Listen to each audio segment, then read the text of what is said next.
TradeReport.com with an important update for the 6th of September 2017. I'm sure many of you have already seen this story, but it absolutely is worth going into. This coming from the Nikkei Asian Review. China sees new world order with oil benchmark backed by gold. Yuan-denominated contract will let exporters circumvent the US dollar. China is expected shortly to launch a crude oil futures contract priced in yuan and convertible into gold in what analysts say could be a game changer for the industry. The contract could become the most important Asia-based crude oil benchmark, given that China is the world's biggest oil importer. Crude oil is usually priced in relation to Brent or West Texas Intermediate futures, both denominated in US dollars. China's move will allow exporters such as Russia and Iran, aka those in the NATO crosshairs, to circumvent US sanctions by trading in yuan. To further entice trade, China says the yuan will be fully convertible into gold on exchanges in Shanghai and Hong Kong. The rules of the global oil game may begin to change enormously, and that's not all. I really do suggest you go and read through the entire story, and this is covered in other outlets as well, so please pick a few different sources and get some more background on this, as it goes into talking about the fact that there has been the yuan-denominated gold futures available on the Shanghai Gold Exchange for over 1 year now. And this story even gets into the possibility, the speculation, that if China were to take a stake in the planned IPO of Saudi state-owned Saudi Aramco, then it is conceivable that the pricing of Saudi oil could shift from US dollars to yuan. If China can tie in Aramco with Russia or Iran at all, she will have a degree of influence over nearly 40% of global production and will be able to progress her desire to exclude dollars for yuan. Incredibly important stuff going on right now in this arena, and I'm sure I do not need to explain exactly why this is so important, but for those who do not know recent history, remember this blast from the past. 16th of February 2003, Iraq nets handsome profit by dumping dollar for euro. Talking about the bizarre political statement by Saddam Hussein in October 2000, when he insisted on dumping the US dollar, the currency of the enemy, for the more multilateral euro. Oh, what a bizarre political statement. But hey, it worked out because he got in just as the euro was reaching its ebb and started its rise. So it was a very fortuitously good idea to start getting euro at that time. And in 16th of February 2003, yeah, everything's coming up roses for Iraq, right? Oh, right. And of course, what happened to Libya's gold? Questions for Corbett number 36. You will remember that we went through the little email from Sidney Blumenthal to Hillary Clinton on Libya in April of 2011, where Sidney talks about the gold and the idea of a gold-backed dinar that Gaddafi was working on at the time with his 143 tons of gold and a similar amount in silver, and how that was something that was raising the ire of the French, as well as, of course, their desire to gain a greater share of Libya oil production. So let the humanitarian love bombing commence. So we do know how these things happen, and this is why this is very earth-shaking and very potentially ominous for what it portends for the near future. If this really is the shot across the bow, then those kinds of shots can turn into real shots very quickly. And obviously, given what's happening in North Korea, this sort of thing can set off in all sorts of different ways right now. Now, here's one of the most interesting things about all of this is that this particular move was foreseen with rather eerie foresight by Robert Fisk back in 2009, the demise of the dollar. And he was reporting on sources that he had, well, I'll read just the beginning of this. In the most profound financial change in recent Middle East history, Gulf Arabs are planning, along with China, Russia, Japan, and France, to end dollar dealings for oil, moving instead to a basket of currencies, including the Japanese yen and Chinese yuan, the euro, gold, and a new unified currency planned for nations in the Gulf Cooperation Council, including Saudi Arabia, Abu Dhabi, Kuwait, and Qatar. Secret meetings have already been held by finance ministers and central bank governors in Russia, China, Japan, and Brazil to work on the scheme, which will mean that oil will no longer be priced in dollars. And he was reporting on this from Gulf Arab and Chinese banking sources in Hong Kong, which back in 2009, I remember the story and I remember talking about it at the time. But here we are, 8 years later, and wouldn't you know it, we're pretty much, well, we're starting to see the beginnings of this. And when was this currency transition planned to take place, as predicted back in 2009? 2018. So we are pretty much on track for some pretty cataclysmically large events to be taking place over the course of the next year. This is something absolutely to keep your eye on. But the most important part of this, once you get your mind wrapped around these latest details and what they mean, what precisely is taking place, it is more important to understand that this is a rigged game. And to do that, I have several resources that you should be checking into. Talking about a recent article I did on China and Russia creating the alternate banking system through their various SWIFT alternatives and the China. I just got one question for you. What the fuck is you doing up so early? You know it's too early to be up. This show is pre-recorded for your pleasure. You can take your ass back to sleep and get up and rewind this shit and watch it later on today. But no, this motherfucker want to get up and watch TV now. That don't make no damn sense.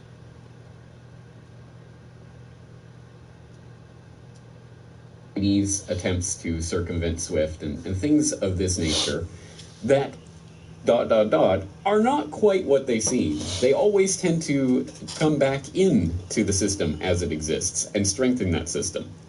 Because China and Russia and the others are not angling to destroy the fiat crazy system that we have. They are angling to get a better seat at the table in the new multipolar world order, TMRC. The SDR world order, if you will. And I did write about that back last year with a pretty thorough breakdown of what that is going to be about and how the IMF is going to be an important player in this new economic world order, that China is looking to get a better seat at the IMF's table. That's what this is ultimately about. And that is backed up even more by some digging I've been doing in the BRICS 2017 summit in Xiamen, China. I have been digging through the joint declaration and will be reporting more on that this weekend, but I have tweeted out a few little tidbits here. Not only their talk about smart cities and 2030 agenda for sustainable development and we have to save the earth kind of nonsense, but also their resolve to foster a global economic governance architecture with the IMF and with the World Bank, talking about we reaffirm our commitments to ensure full implementation and enforcement of existing WTO rules and are determined to work together to further strengthen the WTO. They're talking about the benefits of globalization that everyone can share in by joining the... Since you're watching this, I'm just going to assume that you're pretty intelligent. But IMF stands for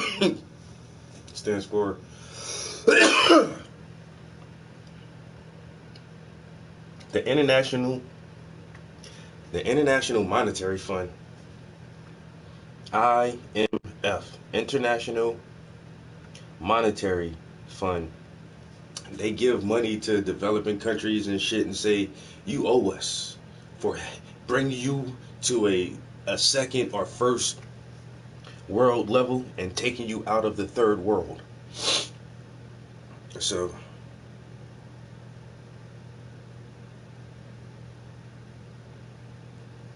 and the WTO is the World Trade Organization, and they come up with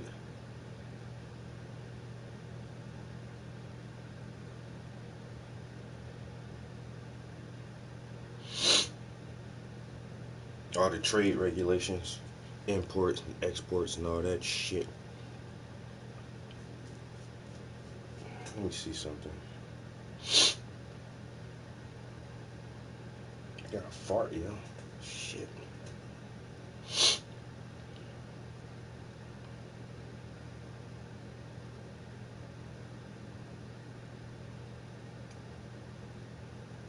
Uh.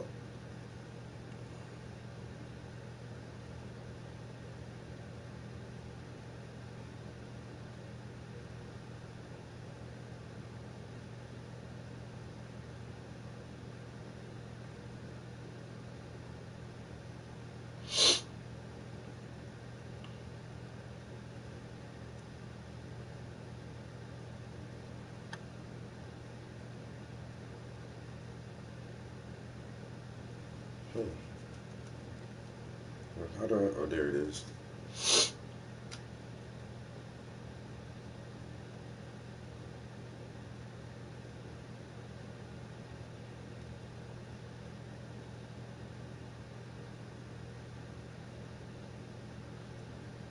Multilateral administrative bodies and how the BRICS Bank, the NDB, should be working with the World Bank and the AIIB. Hold on. In order to foster. I'm gonna try to get YouTube on the tablet so that the image would be bigger.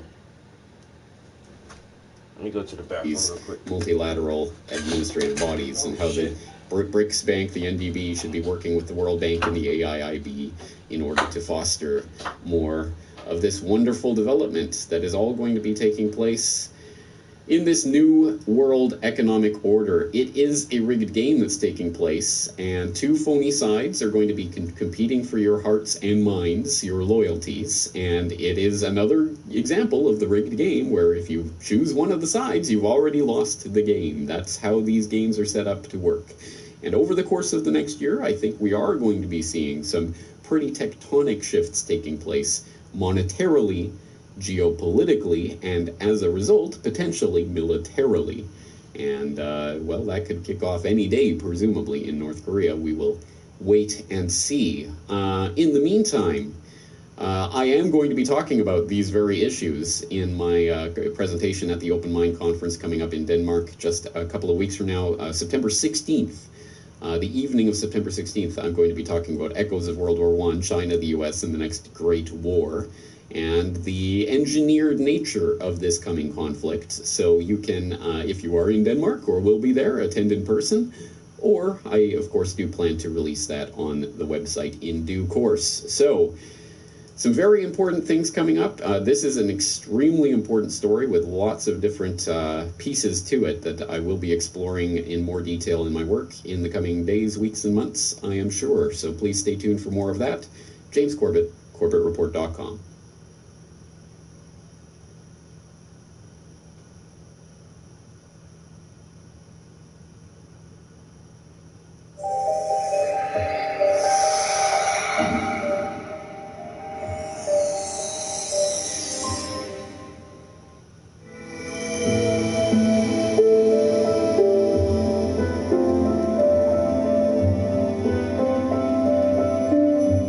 We have come to the last lecture today, which I would say I'm especially proud of being able to present James Corbett. I have written to him for 3 years to have him to come.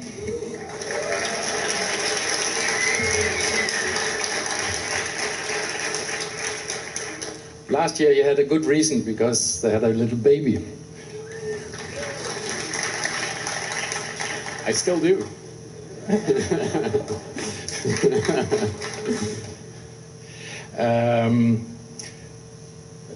I think there was quite. How many of you follow James Corbett on reasonable basis? See, James, a lot of fans here.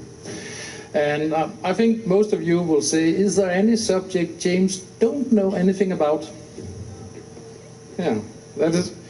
So, and I think everybody is looking forward to this this brain you have with sharp analyzing based on solid research and even presented in an easy way to understand, even for Danes. Yeah, as you saw, you had a lot of supporters from here. Maybe you don't see it too much common field or blocks because they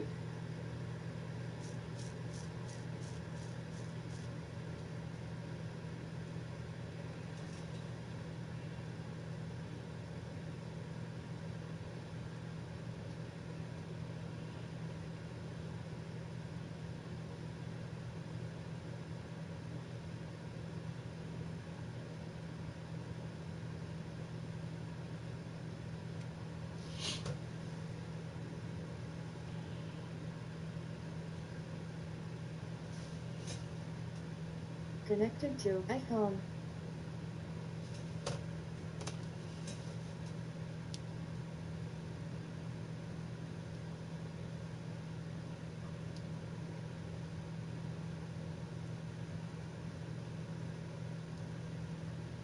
iPhone disconnected. Ready to pair.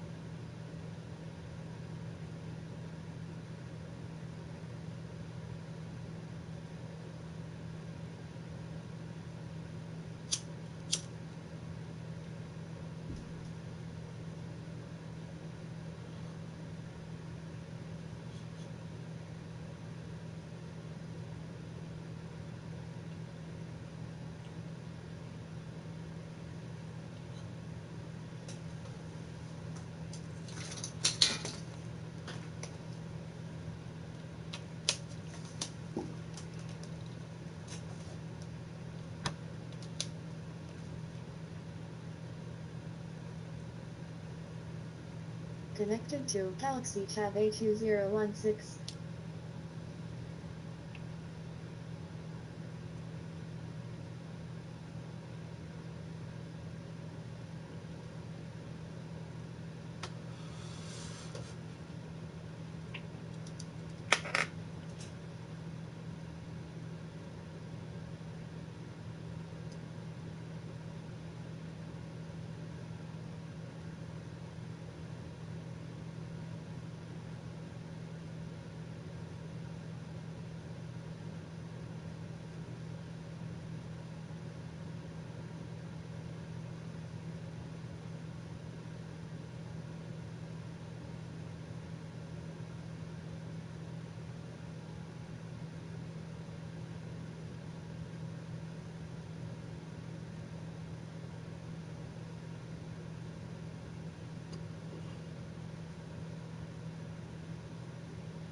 A Los Angeles-based technology company has a goal of bringing dead people back to life within the next 30 years. Humai's official website states that artificial intelligence and nanotechnology are being used to analyze human processes, and the creation of an artificial body is in the works. Once the artificial body has been perfected, the member's brain, which will have been preserved through cryonics after death, will be implanted to direct movement and function. Helping the integration will be the extensive information the company gained while tracking each person for years during his or her life, according to the company's founder and CEO, Josh Bocanegra. An artificial intelligence app will have retained the voice, personality, and behavioral patterns of each person and can be deployed as needed. This app is expected to launch among the membership by 2017. Aiding in this pursuit is the nanotechnology the company is assisting in developing, which will repair the cells destroyed in the brain after death. The company, which employs 5 people total, is thus far self-funded but may be open to investments in the near future. The world is on the verge of global change. The speed of data transmission has increased by multiples of millions. The rate of globally significant events and that of discoveries and crises is growing exponentially. Our civilization is like an uncaptained ship sailing on rough seas with neither chart nor compass, all the while moving faster and faster. The time we have to make the right decisions is shorter and shorter. We are facing the choice to fall into a new dark age, into affliction and degradation, or to find a new model for human development and create not simply a new civilization, but a new mankind. Historic crises show that to break the deadlock,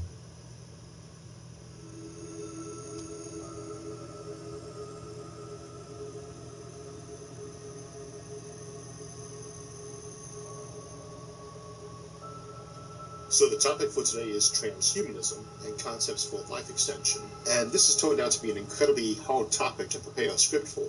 Normally I do anything from 1 to 3 script drafts, often tossing one out and starting from scratch. This time around I'm on script number 12 after tossing out its 11 predecessors. It's not unusual for me to reread a lot of old material by others or watch a few videos on the topic, if there are any, to see if there are topics they missed I think need covered, or points that are important that I forgot. And I knew it was a bad sign when trying to watch these, when the one that least set my teeth on edge still only managed to get less than a minute in, before referring to our primitive Darwinian brains. Now, I don't know if you personally consider our brains to be designed by some higher intelligence, or the byproduct of a few billion years of evolution. Either way, there is nothing primitive about the human brain. The adult human brain is pretty much hands down the most sophisticated machine we know of, and there is nothing particularly natural about it, unless your definition of artificial excludes the intentional investment of massive amounts of time and resources that was expended making it possible for you to understand what I'm saying right now. Of course, some of you probably do have problems understanding me right now, which ought to serve as a good reminder of exactly how sophisticated human speech is, and is a good opportunity for me to remind you that all the videos on this channel come with closed caption subtitles that you might want to turn on. The human brain is a pretty serious piece of hardware, but it's the knowledge, or the learning, or basically software, that goes in the makeup of your average educated adult that makes it truly impressive and also artificial. If the basic brain itself is natural, the final form it takes is no more natural than a chunk of marble someone has chiseled into a statue, and frankly a good deal less so because our minds are the byproducts of decades of careful work to produce a highly sophisticated thinking engine. Today we'll be looking at some fascinating concepts for, basically, improving on that, making people healthier, or smarter, or longer lived, or just plain safer and happier. Unfortunately, it's also a topic that's gotten a bad reputation, somewhat unfairly in my opinion, because transhumanism has accumulated a fair amount of rubbish around itself in the last decade, as it's spawned a lot of openly political movements, and frequently groups that would be most accurately described as cults. Now that's nothing new. We see that a lot with science and science fiction. One minute you'll be looking at the scientific and philosophical ramifications of something like quantum mechanics and the medieval or Copenhagen interpretations. The next minute someone is peddling some homebrew form of quantum mysticism. And that's fine. Any scientific concept will tend to accumulate a lot of that as part of the normal process of contemplating those very important philosophical and ethical aspects of the concept. And the core science is not diminished by this. Unfortunately, in the case of transhumanism, this clutter has gotten to be much louder than the actual scientific concepts and general principles. So I think it scares some folks off, and truth be told, I sometimes feel the same even though I've classified myself as a transhumanist for around 2 decades now.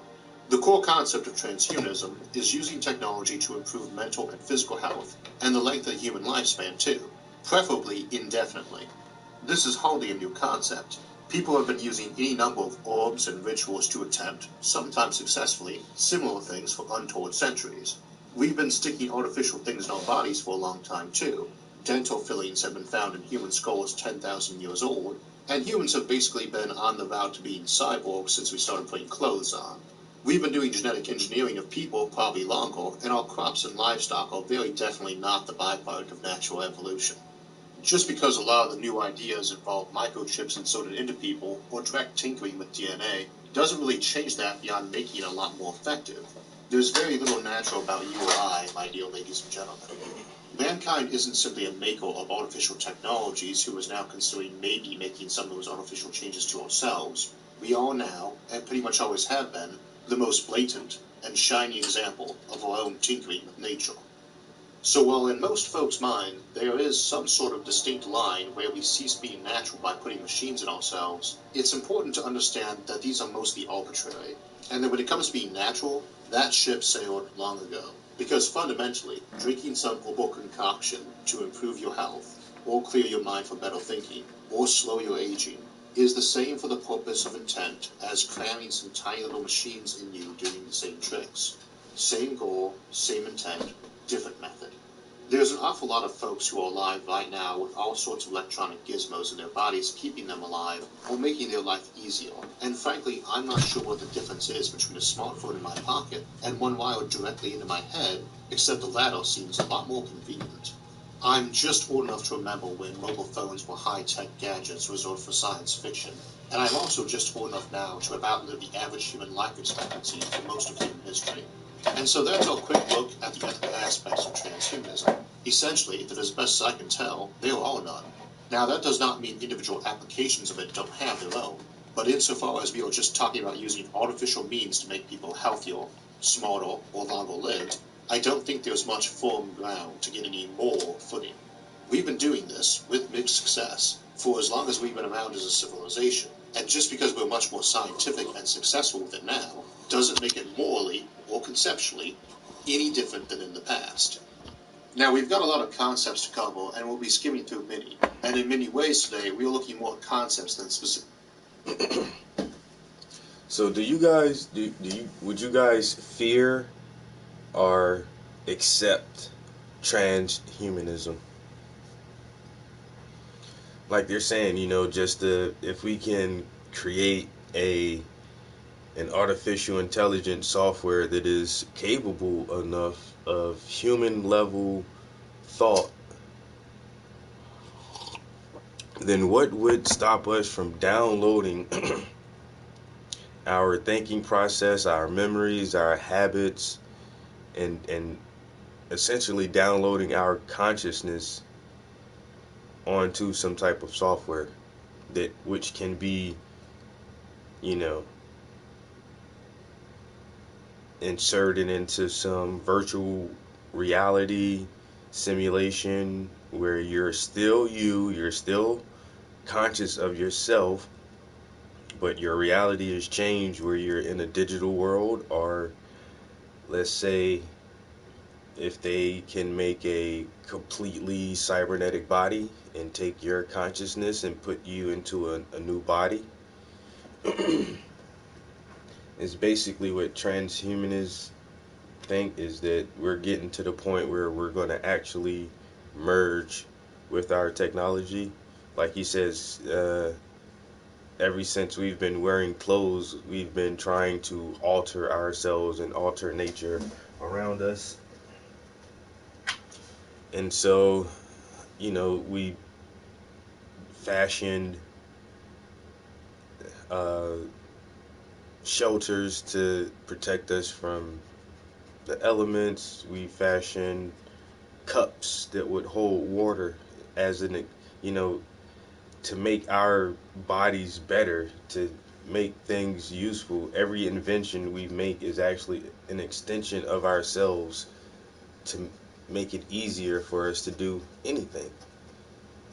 So every little invention we do is actually bringing us closer and closer to being less human, because we're constantly modifying ourselves. Like, as simple as this. Now how long have these been around? Fucking hundreds of years people have been making spectacles and bifocals and eyeglasses. You know what I'm saying? And this shit is old ass technology, but it enhances our physical capabilities. Now we have LASIK eye surgery where they fucking perform, I don't even know the real details of LASIK, but they shine some fucking lasers into your iris and fucking increase your ability to see again. And it's fucking weird, and it's like, that's some real cyborg shit, yo. Like, just taking away the fucking the external hardware and directly manipulating our bodies to do what we want them to do. Like Gucci gang in Los Santos. You got a lot of fucking stereotypic quotes right here.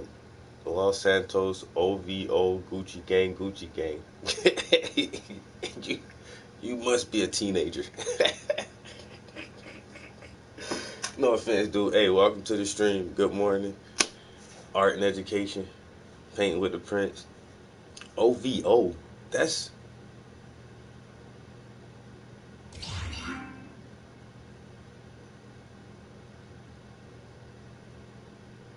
What? Oh, shit. My controller turned off? Word.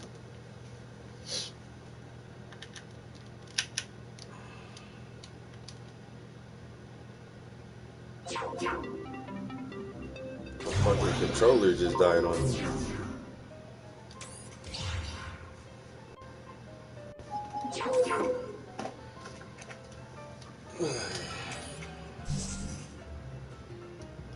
OVO. That's that Drake shit, ain't it?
Yo, it's the weirdest thing.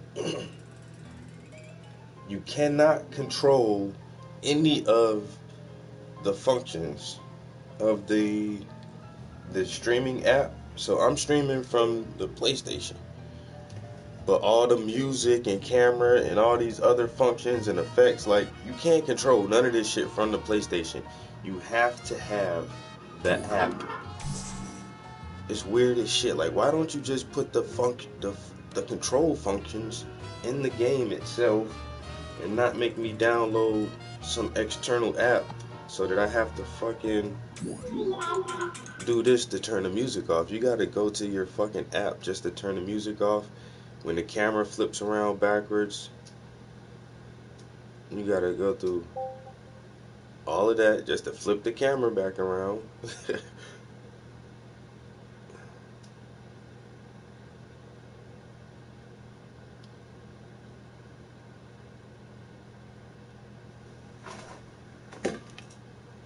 What? Oh, shit. Yeah, y'all ain't know I could do that, huh?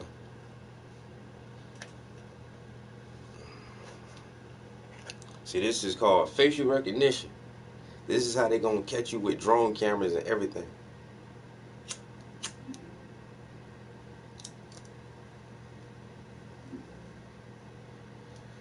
Oh, no, don't say that.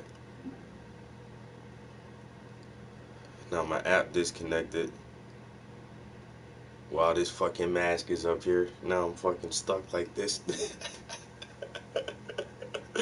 See, that's why I don't do shit like this. Cause this app acts funny as hell.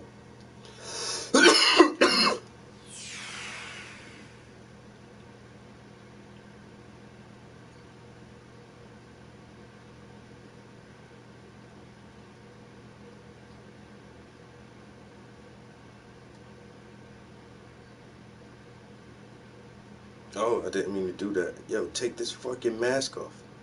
Oh shit. I don't think I know how to do it. Ah, why did I even do this?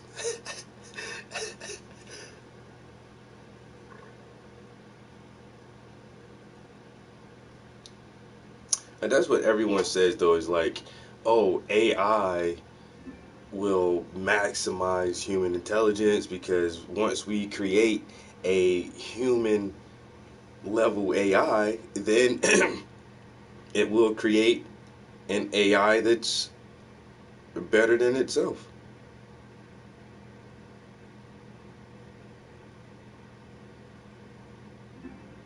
Why won't my internet stay connected? Yo, there's something wrong with my connection right now.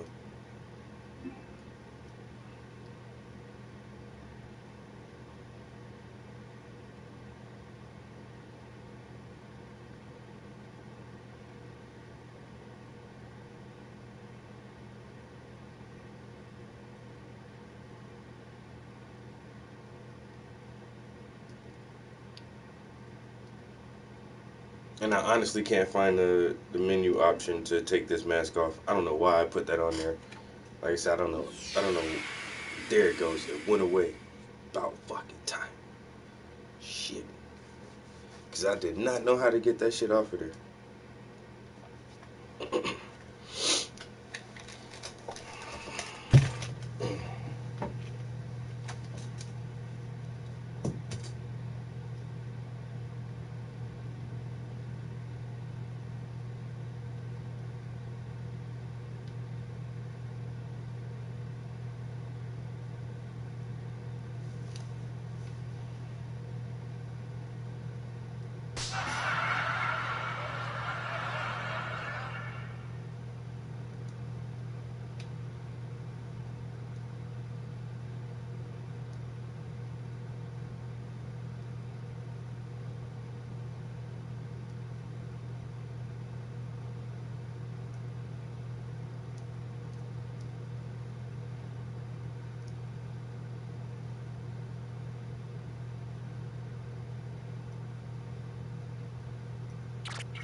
Alright.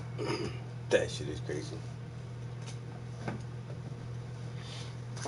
Alright, got that there, got that there, got this going on here. Technologies. Some we'll look at more down the road, and as some of those come up, you'll see little yellow and white boxes pop up. Those are video links to current or future videos on the topic, and I only put future material up if I expect to get to it inside the near future. So if you hover over it and it says click to watch, that video is done. And you can just click on that to automatically pause this video and open that one up in a new window. If it isn't ready yet, it will say coming soon and suggest you subscribe to the channel for alerts when new videos come out. I tend to break up transhumanism's goals or interests into a number of categories of general technology. Categorization is always a bit of an arbitrary thing, but here's our topics for today. Number 1, speeding up reflexes and thinking. Number 2, slowing down aging. Number 3, cloning and prosthetics. Number 4, uploading the mind. Number 5, artificial intelligence. And number 6, technological singularity.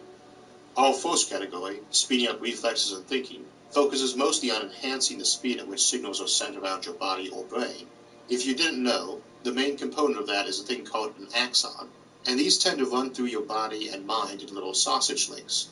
They are the phone line or internet cable or information highway of your body. Some are myelinated, some are not, and myelin is a fatty white substance, and the reason why we call some chunks of the brain material white matter. We also call myelinated axons neurofibers, and where they connect to other cells, usually other neurons, we call these junctions synapses. The wider the diameter of an axon, the faster information can travel down it, and if they don't have that myelin sheath, or it's thin, it travels much slower. Generally, this diameter is around a micrometer, or a millionth of a meter, or a micron. But some are wider, up to 20 microns, the diameter of our thinnest hairs. And in the case of the squid giant axon, it can be fully 1,000 microns wide, or a millimeter, Now that would make for a very fast Novus conduction, except the axon is unmyelinated, so it's actually not too quick. Quicker than our own unmyelinated axons since it's so wide, but it's still slower than our fastest myelinated nerves. I wanted to clear that up because people often talk about using squid giant axons in people to speed up our nervous systems. And besides giving people the shivers, it also wouldn't be effective. What you'd probably want to do is tweak the gene that controlled axon diameter to be wider, or simply transplant one intentionally grown that way, or even just pull out that whole nerve to replace it with, say, a fiber optic cable. Now, what's the advantage of fast nerve conduction? Does it make you lightning quick? No, but it would make you react a lot faster. This doesn't make you move in a blur, it just means delay times to send signals goes down. You might go from needing a decent fraction of a second to realize something is in front of your car and send the signal to brake, down to a tiny fraction of that time, and that would save a lot of lives. It's the least comic booky superpower, but it's probably the most useful. Speed up nerve conductions, and people would have way less accidents of every type. Once you adapted to it, which would probably take quite a while, it would be very hard for you, for instance, to trip down a flight of stairs. On top of that, some of the most debilitating injuries tend to involve nerve damage, so the ability to get in and replace nerves or regrow them is obviously a high priority of modern medicine. Now, a lot of times the implementation of this concept would revolve around basically coating existing nerves with some conductive substance that simply relay the information faster, close to the speed of light basically, rather than the speed of sound, which is about 1,000,000 times slower than light and still decently faster than even most fast nerves send signals. Tiny little robots or some gene-tweaked virus would run around your system, basically glazing your existing nerves in your body and brain, or replacing them, so they simply sent everything faster. Conceptually easy, though obviously not easy to implement, and probably way oversimplified from anything we'd actually have to do to get this sort of result. Doing this in your brain would also speed up thinking, especially if we would do it in a way that generated less total heat. Our brains run quite hot, and a lot like how modern computers have plateaued out more from the difficulty cooling them than further microsizing them, there are some fundamental physical limits to how little heat you can generate performing a single bit operation, since there's also some heat produced erasing a bit of data, as covered under Landauer's principle. But it is many orders of magnitude lower than we currently produce doing this on our computers, the one from the factory or resting on your shoulders. So there should be a lot of room for improvement there. This would, or should, result in basically speeding up your thinking, which doesn't really make you smarter. It would be more like slowing down time around you. If your brain was 1,000,000 times faster, it's not that you are really smarter so much as you are experiencing a year of subjective time for every 30 seconds that passes outside. That would probably drive you insane, since humans normally operate at just a bit slower than the second scale. Our eyes only operate at about 60 frames a second. We interpret vibrations occurring more than 20 times a second as sound. So unless you had those altered too, you'd be staring at a freeze frame of your surroundings for what felt like half an hour, and blinking your eyes would leave you blind for hours. Even when you can see, it's still going to be an eternity of nothing moving. And it would be very handy to have days to think about uttering one sentence, plenty of time for coming up with witty comments, but pretty obviously while speeding the mind up a little bit, to speeds you need at that time, would be very handy, thinking that fast would be very unpleasant. Dreaming would be outright disturbing, I should think, too, as an hour of dreams would translate to just over a century of subjective time. A whole lifetime, and then some, every time you go to sleep. This is why we often talk in these terms about adding a third lobe to the human brain, essentially an entirely synthetic one that is designed to handle a lot of these extra issues, such as being able to feed you external information like books or movies, or let you talk telepathically, at your subjective time, to others with some sort of radio link. This isn't likely an actual lobe, but just a series of extra computer bits added in to handle the problems. We sometimes call this state SI1, or Superintelligence Level 1, since it's the first and most obvious, and lowest level, upgrade to human thinking, where your brain has simply been sped up a couple orders or more in magnitude, and you're still using the basic brain architecture, only it's been modified just in whatever ways are needed to make this practical. Additions to let you bring in other, faster inputs, or store and sort memory better. This is also a way to extend lifetime. If you are still living only about a century of real time, but your subjective time is only a modest tenfold, that amounts to an effective lifetime on par with Methuselah and the other biblical patriarchs. If it's been sped up 1,000,000-fold, that would make for an effective lifetime comparable to having been around since dinosaurs walked the earth. So it's probably worth considering now how such prolonged lifetimes, either in real or subjective time, would impact us, and takes us to our second category. Category 2, or slowing down aging, preferably to a complete stop, has been on humanity's wish list for a long time. It's controversial for many reasons, some of them legitimate and some not. I dismiss out of hand the notion that nobody would want to live much longer than we do now, since they would die of boredom. That's simply silly.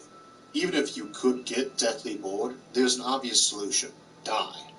I don't think many religions or life philosophies that let you indefinitely extend your life in the first place aren't going to find some sort of loophole for suicide at age 1000. But even if someone is strongly morally opposed to outright suicide, there are plenty of ways to get the job done, especially if you're bored. You update your medical profile to say, "Please do not resuscitate or clone me," and take up exciting and dangerous hobbies like cliff diving in a straitjacket while trying to escape the jacket, or hunting lions with a Nerf bat. You will probably alleviate your boredom one way or another. I also don't buy into the notion that we need new blood for new ideas to avoid stagnation. Besides there being plenty of room in this universe to expand it,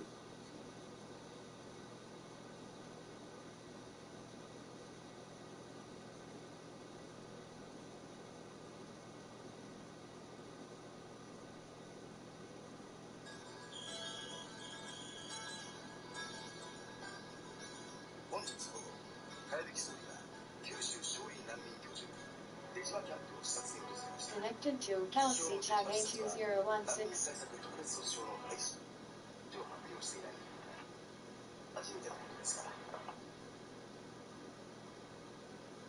My bad, guys.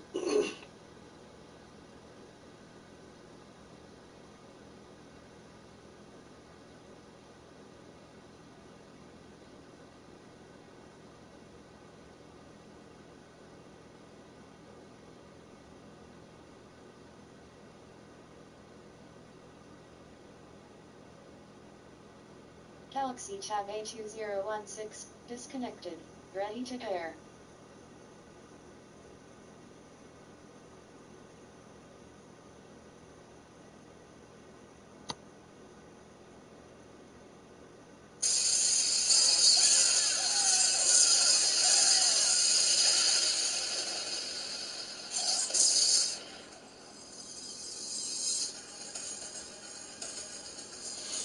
I don't know why this shit disconnected.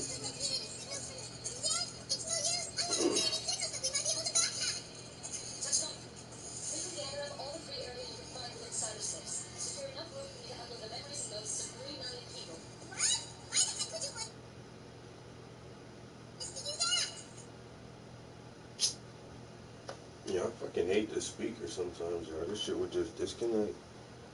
And that's when I just do this. Connected to Galaxy Tab A2016. There's no time to explain. And how come you're not, just how come the fucking sound isn't coming through if you're connected? Connected. I just ordered my support AIs to begin securing all the available rooms in cyberspace. Once they're ready,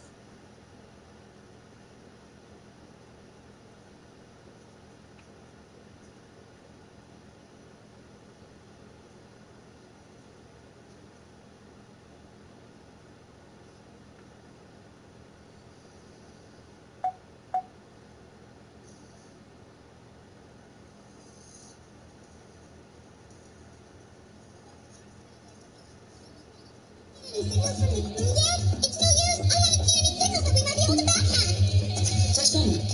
Quickly gather up all the free area you can find within cyberspace. Secure enough room for me to upload the memories and ghosts of 3 million people. What? Why the heck would you want us to do that? There's no time to explain. But it isn't possible to do something like that. I don't know, but I can't think of any other way to salvage the refugees, so just hurry up and get to it. I just ordered my support AIs to begin securing all the available room in cyberspace. Once they're ready, let's get started. Thanks for your help. And even if you and I successfully upload our ghosts into cyberspace and we manage to survive, what about the people who don't have cyber brains? Refugees with family members like that will have difficulty accepting this decision, I know. I expect they'll lose faith in me and leave Deja of their own accord. But in a situation such as this one, the role of the leader is both invaluable and filled with uncertainty. When you're in a position where you're required to lead many people, you're sometimes forced to make difficult decisions. Don't worry, I'm sure those people will understand. Well, I hope you're right. Takoma, what's the shortest route to the Major's location? He's gonna help the Major to... Do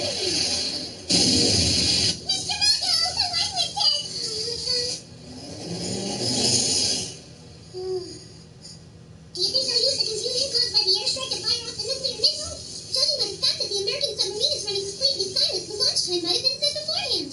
If that's the case, and we consider the timing of the Aegis cruiser withdrawal and the micro-sheet dispersal, we might be looking at a launch time of, say, 100 hours. Hey, everybody. I want your honest opinion. Do you believe that the refugees' ghosts will be preserved simply by uploading their memories to the net? From a biological processing standpoint, memories are a vital component, all right. However, without a ghost, memories are nothing more than data. Hold on, isn't the Major getting everything on this as the refugees' last hope? Yeah, I understand all that, but this order is just plain crazy. I have to agree. But if we don't do something, we won't be able to save Mr. Bato and the others. That's why I think we ought to take matters into our own hands and ignore the Major's order. Are you having any luck? No use. I'm not getting any response at all from them. The hotline is fully active and functioning properly. But that would mean... Frustrating. I knew I was only a face with a billboard to win the general election after the last cabinet broke up. But I didn't do anything to deserve this sort of treatment. If Takakura is willing to go to these extremes, I'll put an end to this situation my own way. Madam, who are you calling?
It's all right.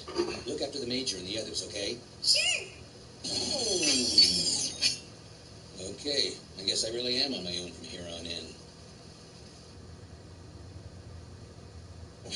Major, where are you? Arvid, are we gonna play some Ghost Recon? Kuzu. Yes. Do you know how to fold origami cranes? Cranes? That's right. And only using your left hand. With the correct control software, anyone can do that. No, that's not what I mean. Can you do that? Fold left-handed? No, I can't. It sounds like you've endured your fair share of loneliness, too. I never asked, but who are you? What's your name? Don't recall. I do have a pseudonym, though. It's the same thing with you, isn't it? You're right. The refugees have given me countless names. I joined forces with them with the intent to save them. Maybe the real reason I united with them was to keep the loneliness at bay. Yet in the end, you couldn't make it go away because others could rely on you, but you couldn't rely on them. Do you have someone who you can open yourself up to? I suppose I do. I see. I've been looking for mine for a long, long time.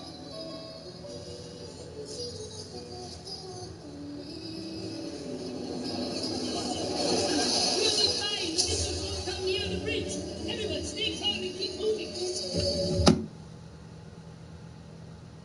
Connected to Galaxy Chat A2016.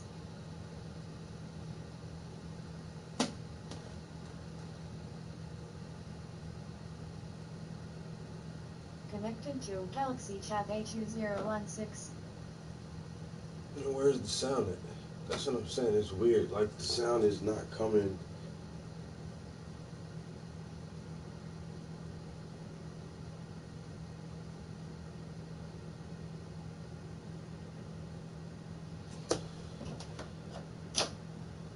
Connected to Galaxy Tab A2016. You're not connected. You're not connected, Bluetooth. Why are you telling me you're connected when you're not? Sorry, Arbit. I'm gonna have to cancel your plans for today. I understand it.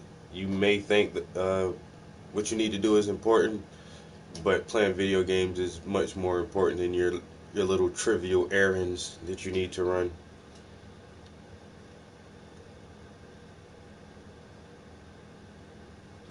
Connected to Galaxy Tab A2016. No, you're not fucking connected, Bluetooth. You're not. I don't know if you understand what connection means, but this is. Oh my god. And the sound won't go loud when it's. Connected to Galaxy Tab A2016. You're not connected. Just stop it. Just stop saying that you are.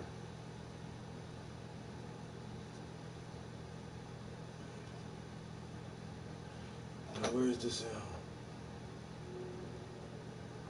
You can barely hear it when it's plugged in like this.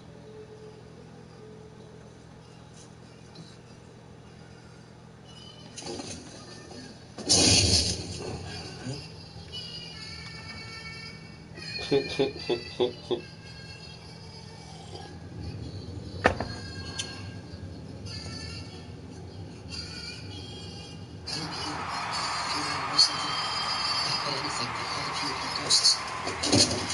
what's wrong? Frodo!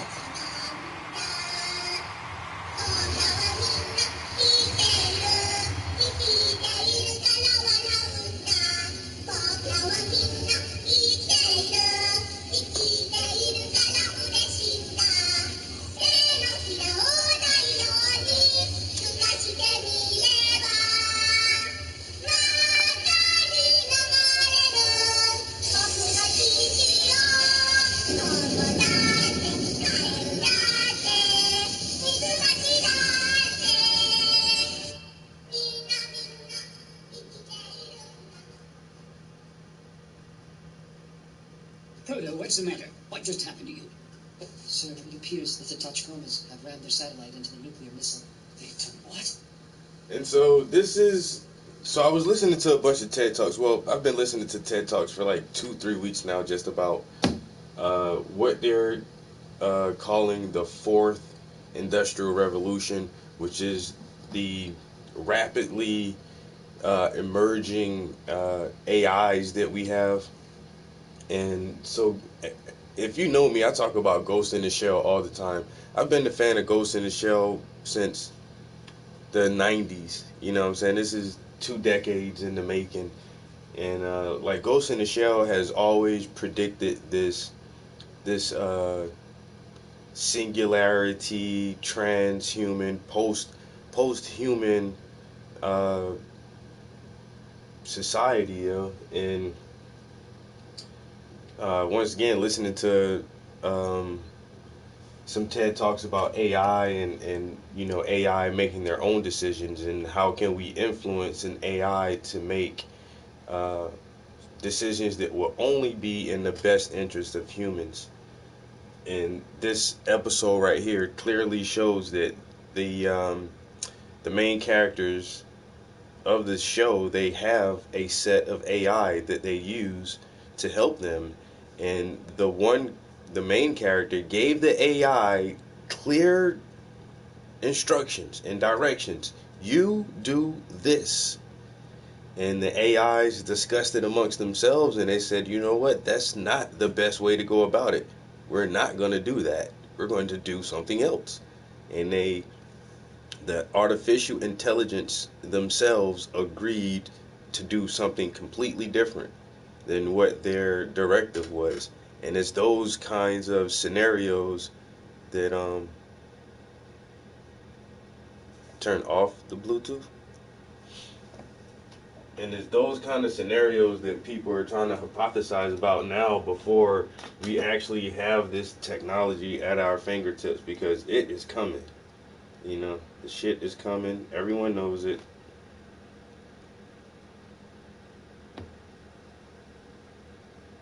settings, Bluetooth. Bluetooth is off. It's going back to YouTube. Play YouTube. So then, we successfully avoided a worst-case scenario. Yes, sir. I'm sorry, I don't follow you. You'll have to explain that. It appears that some members of my team sacrificed themselves to stop the nuclear missile. You lost men? Don't concern yourself, ma'am. Who did you call just now? It's me. The missile was intercepted. Well, no matter. Either way, we're going to use Kayabuki's actions to establish a Cold War framework. What a shame he wasn't able to become a hero after all. Was that blast what I think it was? Yeah, but I could swear I heard the Tachikoma singing. Could they be the ones who stopped the missile?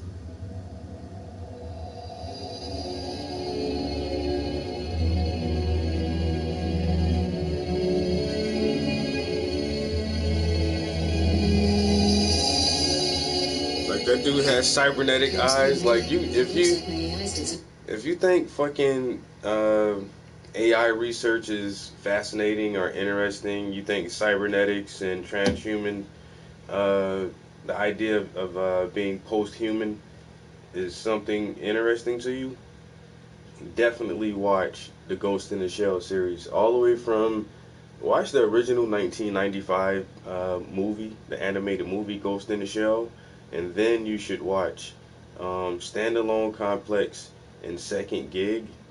And it's like a cyberpunk cop drama, detective drama, but I mean the technologies that they implement and make seem normal and everyday is fucking, it's crazy, because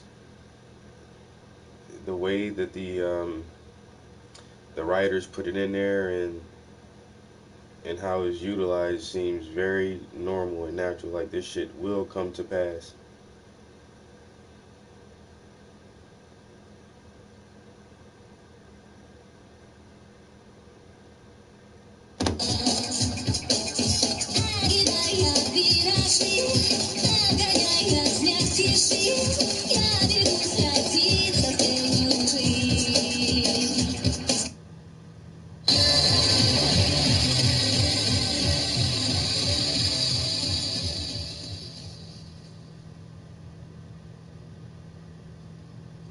This concludes the report from the SDA forces involved in the bomb disposal operation in the Kyushu broadcast tower.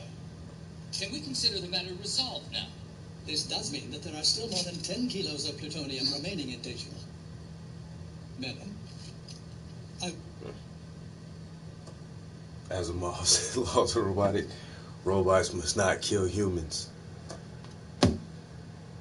Robots must obey their masters. Robots, what it is? Robots must not destroy themselves unless it conflicts with law number 1 of not killing humans, or some shit like that. Alright, so we're going to get back on a little bit more Ghost in the Shell. It is just like, this show is so adult, like the concepts, the themes, the technology is just, I don't know. But then a lot of other technologists believe, in order for us to truly maintain control over an artificial intelligence is to merge with it. That's the only way, is to integrate it into ourselves, give ourselves some kind of cortex plug-in or some cerebral kind of plug-in where we actually implant and jack into this technology and essentially make it the Matrix, where the AI cannot function without being connected to a human, and by merging with it we will maintain control over it because it won't have a body. But there's so many different fucking ways to think about that shit, yo. We'll announce an official mobilization of the SDA along these lines. Do you approve? The cabinet has reached a consensus. There's nothing I have to add.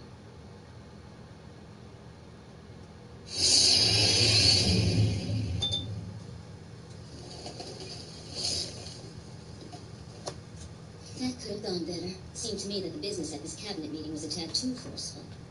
Are you going to ignore the calls from our neighboring Asian countries, starting with the Chinese government, about avoiding the use of armed force? Why I keep putting that A letter? country that declined to take in any of the refugees has no right whatsoever to meddle in this affair. Yes, but the concern shared among our neighbors over our arms buildup is growing By even the more. way, we also received a message from the American Empire. They warn us about the refugees. We mustn't let them set a precedent by gaining independence of nuclear arms. To that end, we should show a united front in dealing with this issue, even if it means moving up the schedule on the security treaty. But when did they say that? I haven't been told You're that. too pro-China for their taste. They don't trust you, Prime Minister. It's clearly looking as though the fall of Dejima will mark the end of the Kyabuki administration.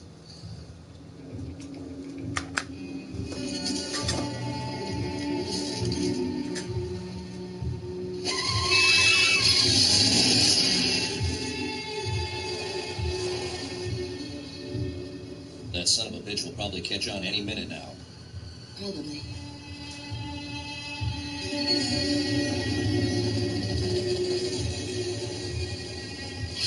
The target vehicle has been found abandoned in a parking area on the Nagasaki Expressway. What about the plutonium? There was no sign of it. I see. We have no choice. We can't permit the media to get wind of this. We'd like you to give number one priority to information manipulation and work under our command in the retrieval of the plutonium. I know all that. I want you to handle this, but No need to worry. If you do exactly what I tell you to, everything will turn out fine. I'll go back to the office and begin working on a way to spin this situation. understood, sir. Like, y'all can't really see it, but Well, it appears as if the Major and the others are already on their way to Spring 8 as we speak, Chief. Very good. It's been officially decided to mobilize the STA.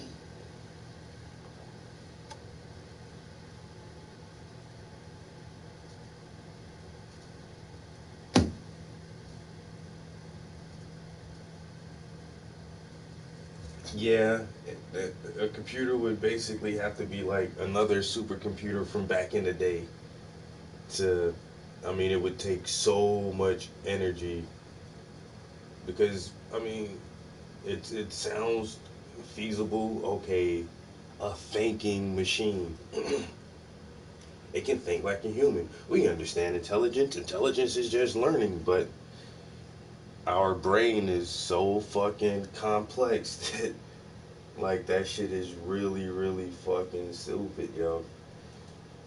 To try to recreate the way we learn visually in all of our senses and the way we gather information and absorb all that shit, analyze it, and put it in a cohesive form and translate all of that shit into thought, into response, motor actions. It's like, I don't know, it's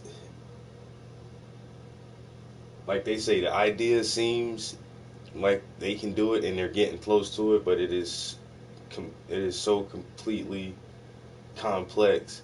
And that's the other part of it. Like, it'll be so fucking complex to put this thing together that once they assemble it, and if it does think, and what the fuck did y'all just do? Y'all made like some new kind of life. Does it have fucking human rights now, or some kind of place where you can't fucking just destroy this shit because it is sentient, it's aware, that you created some kind of digital consciousness? I don't know. But yeah, just the energy consumption it would take to sustain a machine that would have to do calculations and computations equivalent, or that would surpass the level of human thought and intelligence, emotional and sensory processing, would be fucking mind-boggling, yo.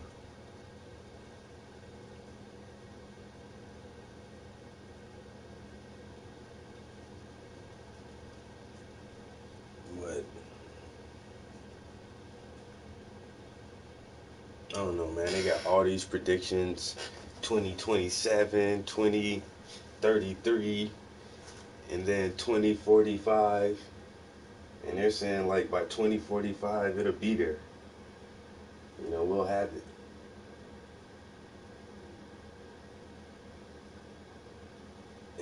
And by then, you know, these techno kid generations will be so used to the rapid advancement of technology that it wouldn't really bother them. They wouldn't have, you know, so many reserves towards certain technological advancements, capabilities, whether they be positive or negative. It's just like these digital kids now, if they can't operate a device and functions by just touching it on some touch screen shit, is like archaic to them. You know what I'm saying? It's barbaric to them. Like, what? This shit is not touch screen? You know, it's just like, can you imagine like kids having to take notes like we used to back in the day, and have like a notebook, and you sit there in class for like 40 minutes and copy down everything the teacher said? Or copy down everything she put up on the overhead projector or shit like that. And now these kids got like email homework and shit.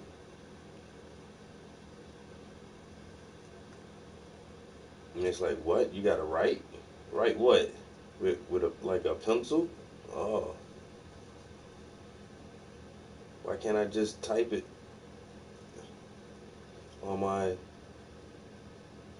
device?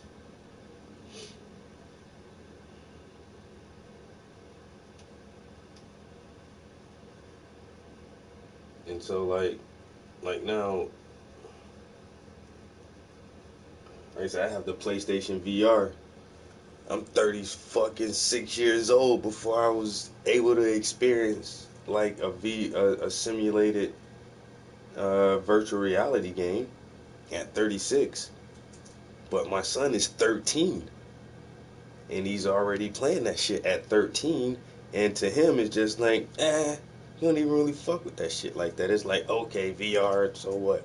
And this is the first generation. This is like first gen VR. So imagine by the time my son is 36, and then he'll be telling his kids, yeah, I remember when I was like 12 or 13, man, and I was playing my dad's VR. And then the shit his kids will have, you know what I'm saying? This shit is going to be fucking crazy. Because this technology is not going to stop, man. And it's just little shit like that. Once again, like the tech that I've seen come and go in my lifetime is fucking crazy. And there's so many different little small instances of computing capabilities and data storage that just, you know, advanced so rapidly, yo. Like we went from in my generation alone, we went from the cassette tapes to the CDs to the compact disc to the fucking MP3, and now we just have, you know, cloud storage for our music. That shit is fucking crazy in like 20 years. You know what I'm saying? And that's just on one small aspect of how rapidly technology advances. You know what I'm saying? The cell phone is ridiculous. Like literally in my lifetime went from no cell phone. Like that shit was some real military high grade shit where you're on the fucking battlefield and you gotta make an important call. Like that was like military equipment. Fucking global positioning, tracking, and all that shit, man. Global GP, what is it? Global positioning satellite? That's what GPS stands for. God damn it. Getting crazy over here.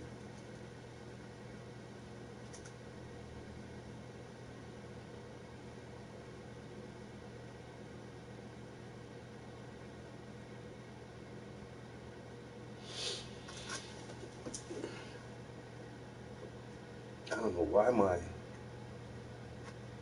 Internet is acting up.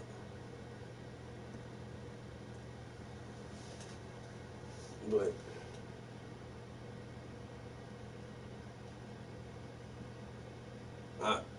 I don't know now. They're talking about optimizing these AIs, man, and we already have like self learning programs, like deep learning programs and shit like that, where it may not take as much power as you think. Yeah.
Global positioning systems or satellites? It's all right. Systems, yeah. All right. Let me see. I don't know why because sometimes like the longer messages won't pop up on the screen, but I can see it on my laptop. Yo, my back is fucking killing me. Shopping or driving, but never a politician. Okay, that's true. Exactly. Exactly. Like putting Alexa right in us. That's what they want.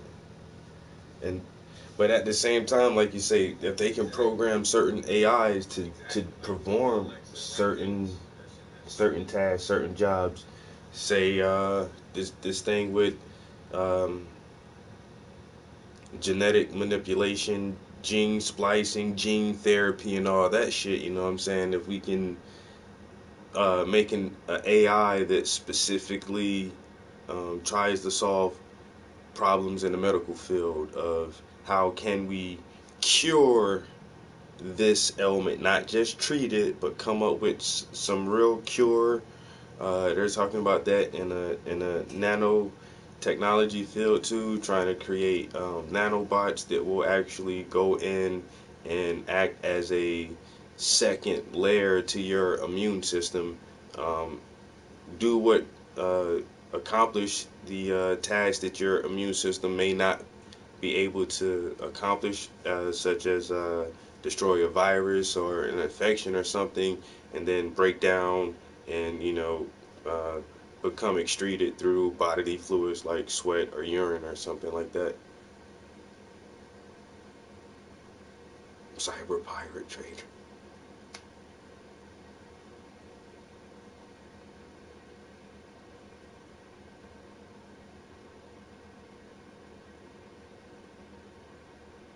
Oh yeah, because one guy was talking about the stock market algorithm, and that there's basically once again a Siri type AI that handles the bulk data processing for stock exchange and everything, and it says that they say that this algorithm has been updating itself to make itself more efficient.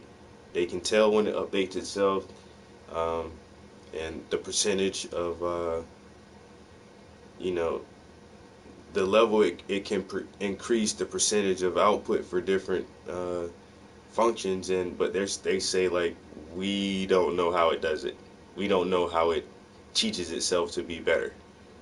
And it's weird as shit. Like, yeah, these AI systems are in place and they have a lot of control with that people don't realize. And then when you hear these technologists in their own field saying, yeah, we don't exactly know what it's doing to make itself better, it's like, really? Whoa.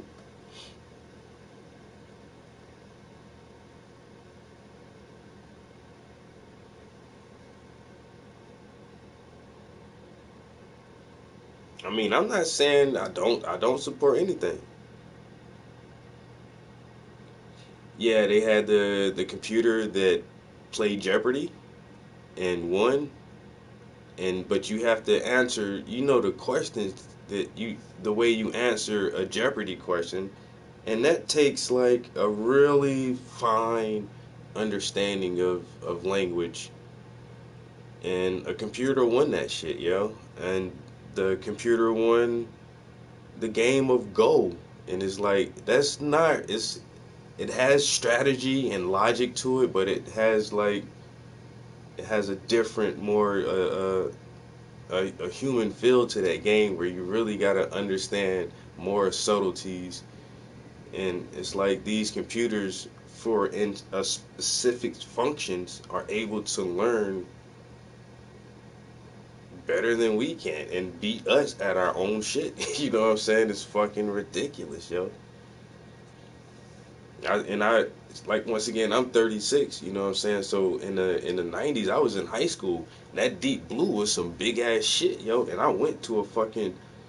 The name of my high school was Mayo High School for Math, Science, and Technology.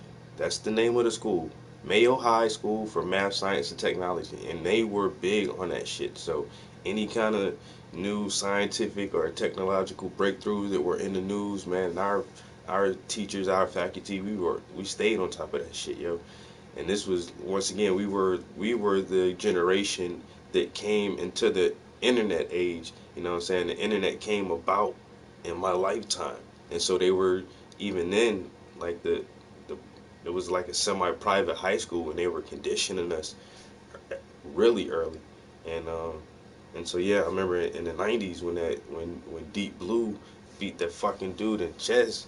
Yo, we had fucking, people writing papers and essays and, like, what does this mean, and trying to, predict different trends and what's coming up in different types of artificial intelligence.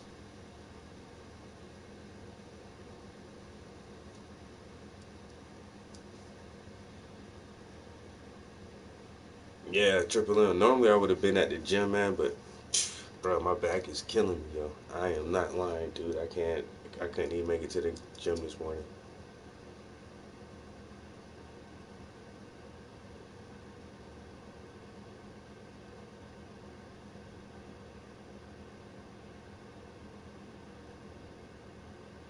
Yeah.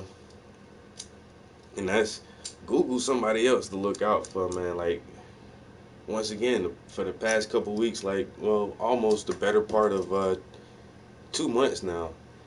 Mostly I just been doing a lot of, like, listening to TED Talks and different panels talk about future theories and predictions for 2033, 2045. And like, Google is buying up all these fucking AI companies, these robot companies. Like, the first one I heard was like that Deep Thinking.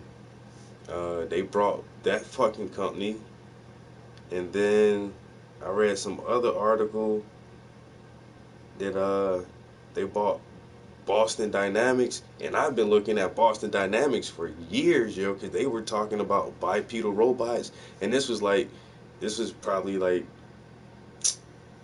early 2000s, yo. Like, I was on a bunch of government conspiracies and shit, especially when we first went to war in Iraq, and then somebody put out a video of this motherfucker, this crazy ass video, man. You can probably still find it on YouTube, but it was it looked like a dude in an invisible suit, yo. Word up. And if the footage was real, man, if that shit wasn't fake and it looked like some fucking real stealth invisible suit, like, what the fuck, yo, that shit was crazy. So I started looking into that shit, started looking into, like, real exoskeletons and stuff like that. And once you start looking into exoskeletons and human augmentation suits and all that shit, like, then Boston Dynamics started popping up. Started looking at all they shit, and these motherfuckers trying to make a bipedal android. Then they had this little war machine called Big Dog or something. It was like a quadruped motherfucking robot, yo. And this shit just walking, it looked like a little fucking deer or some shit, yo. That shit crazy. And goddamn, now you can just imagine, like, all you gotta do is put a fucking gun and a camera on that shit and just send that shit into some little village somewhere, and that shit'll wreak havoc. You shoot and blow it up, so what? It's a fucking robot. Who cares? But that shit, like, and so I've been on that Boston Dynamics shit for like years, and then once again, now I'm listening to this fucking future tech shit, and oh, Google buys Boston Dynamics. Like, really? You just brought a fucking 2 or 3 fucking artificial intelligent companies, and now you're buying like robotics companies. Like, what are you, Google, what are you doing? What are you guys over there trying to do at Google?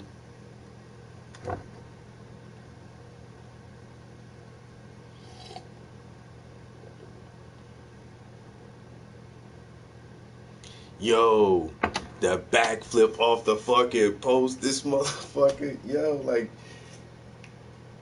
no harness. They already got to the point, like, some of their older legs, they walk with harnesses and stuff like that. Yo, this shit got no harness, nothing, and it's a full bot, yo, the legs, the torso, the arms, and everything, and this shit cut like a fucking backflip, yo, like, bong, and lands that shit. I'm like, holy shit, son, that shit was fucking crazy, yo.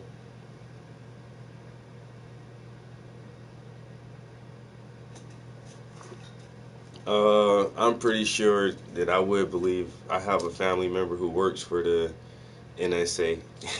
Yo, my people been with the NSA for years, and that's like, once again, like almost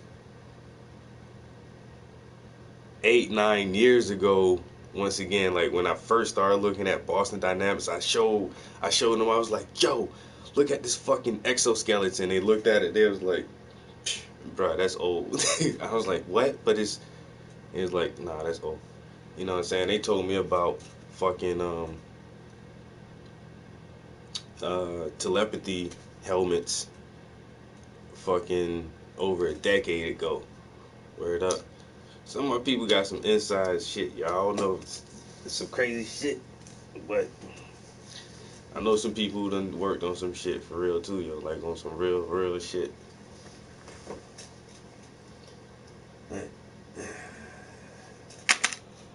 So what? Oh, we was listening to some Ghost in the Shell. Yeah, that backflip, yo. That shit did amaze me. No lie, yo. That backflip was crazy.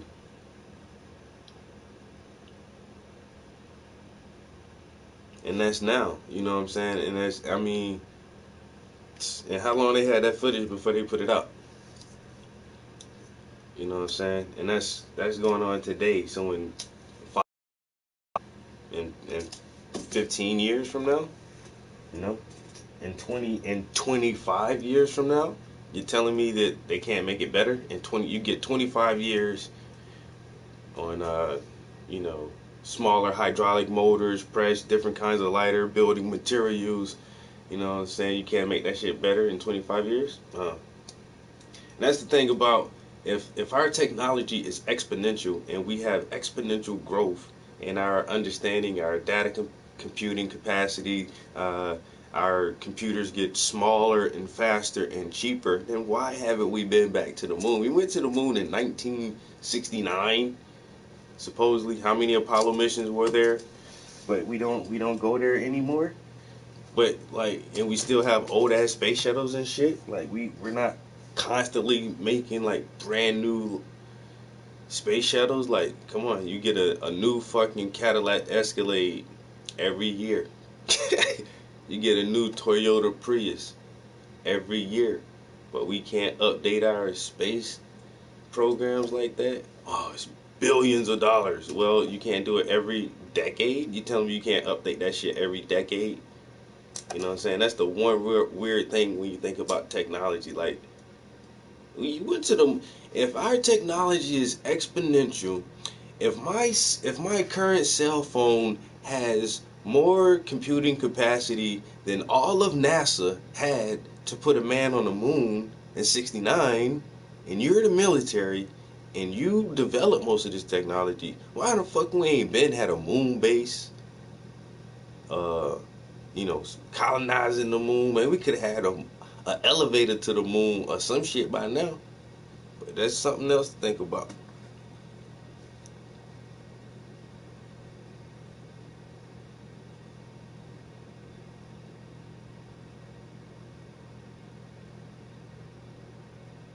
Put an invisible jacket on and give it an AK-47.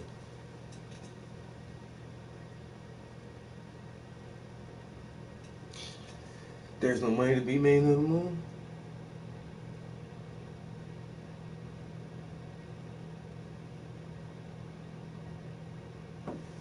They say there's all kind of shit to be mining on the moon, man.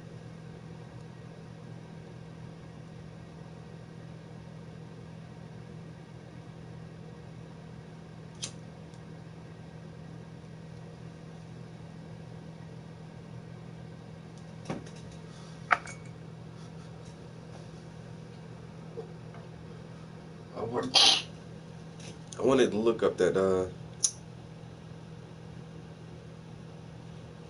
damn, I lost it now. About drip feeding is, what do you mean, keeping you sick in hospitals? Damn.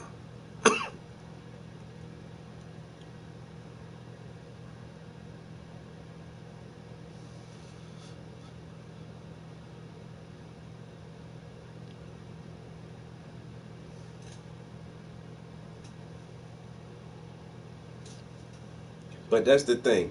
Did they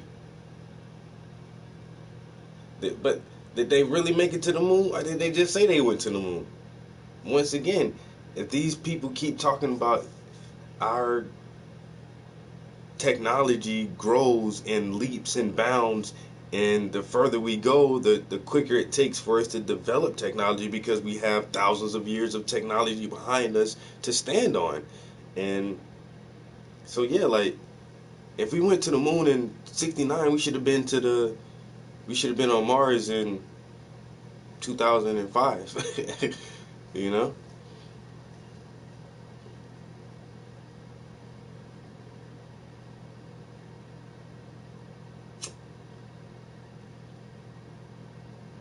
Oh, cars can drive themselves, but we won't go back to the moon. It can parallel park itself, but you can't get reusable space shuttles.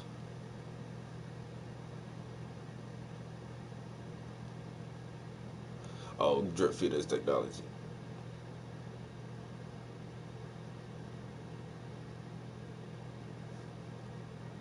Whoever makes it to the moon cannot claim it for their own country. Yeah. So you can't claim the moon. You can't claim Antarctica. Just little weird shit bugs me out about how things work. That whole space program, though, like,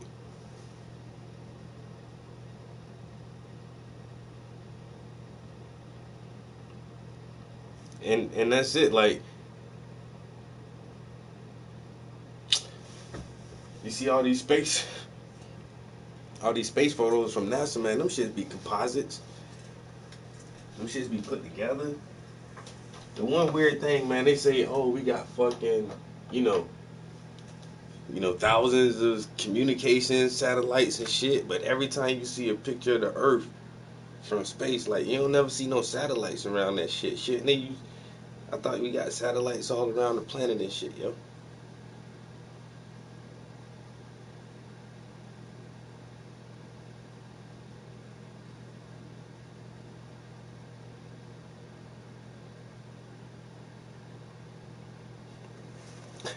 Scientology. Yeah.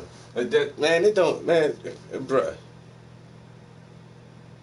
It don't matter what's on the moon. Motherfuckers that just mine moon rocks and sell that shit like diamonds or some shit. What's a fucking diamond? It's compressed carbon. Motherfuckers dig deep in the fucking earth and pull out a fucking stone and sell that shit for thousands of dollars. You know what I'm saying? You don't think a motherfucker be just mining like little chunks of moon just for... Man, they'll find something on that bitch. Come on, man. Hey, the European will utilize everything. Motherfucker find a way to make the ultimate hustler. He'll find a way to hustle that shit some kind of way. Oh man, look, this mineral right here, man, it can be an additive in food for to reduce trans fats or some shit. They'll come up with something. I'm telling you, though. Motherfucker want to own everything. You telling me that somebody just ain't gonna own that shit just to be owning that shit? Oh shit. The Chief Cabinet Secretary's press conference is at 7 o'clock, at which time mobilization will commence. It's a little under an hour from now, Chief. I expect they're already preparing in Nagasaki. Chief Haramaki, I don't know what the Chief Cabinet Secretary hopes to gain by letting the situation deteriorate this badly. That will only serve to turn it into a quagmire. Dejima will fall almost as soon as the fighting begins, so it will become one of the security treaty's potential enemy states. But if that's true, it doesn't jive with the plans to establish a military-industrial complex, part of the Chief Cabinet Secretary's goal. Quite true. Nevertheless, if we assume the quagmire itself is his goal, it makes a certain amount of sense. Even if the refugees do surrender, it doesn't mean that they're going to up and go away. Wow. It provides a reason for taking the funds for refugee policy and diverting them toward a military Department of Defense and Research and Development. That's crazy. He's clever, so he must have another trick up his sleeve. Because Europeans the only people who want to conquer everything, man. Once again, ain't no Africans or Italians or none of them motherfuckers been to the moon. You know what I'm saying? It's like Russia and America, two European nations. You know what I'm saying? They fought. One of us gotta get to the moon first, cause you know Chinese motherfuckers and nobody really want to give a fuck about that shit. You know what I'm saying? Just I don't know, man. You gotta get used to the classifications, man. Goddamn. I say, did they even go to the fucking moon? Because they want to say, oh, we beat Russia. The fuck is that? For what? For what? You gotta make up a lie saying you've been to the moon, and if you really did go to the moon, you would have exploited that shit. That's what you do. That's what the European does. They colonize and they exploit. You telling me y'all been to the moon and y'all couldn't find nothing up there to use? Nothing you wanted to bring back to the earth? That don't make no damn sense.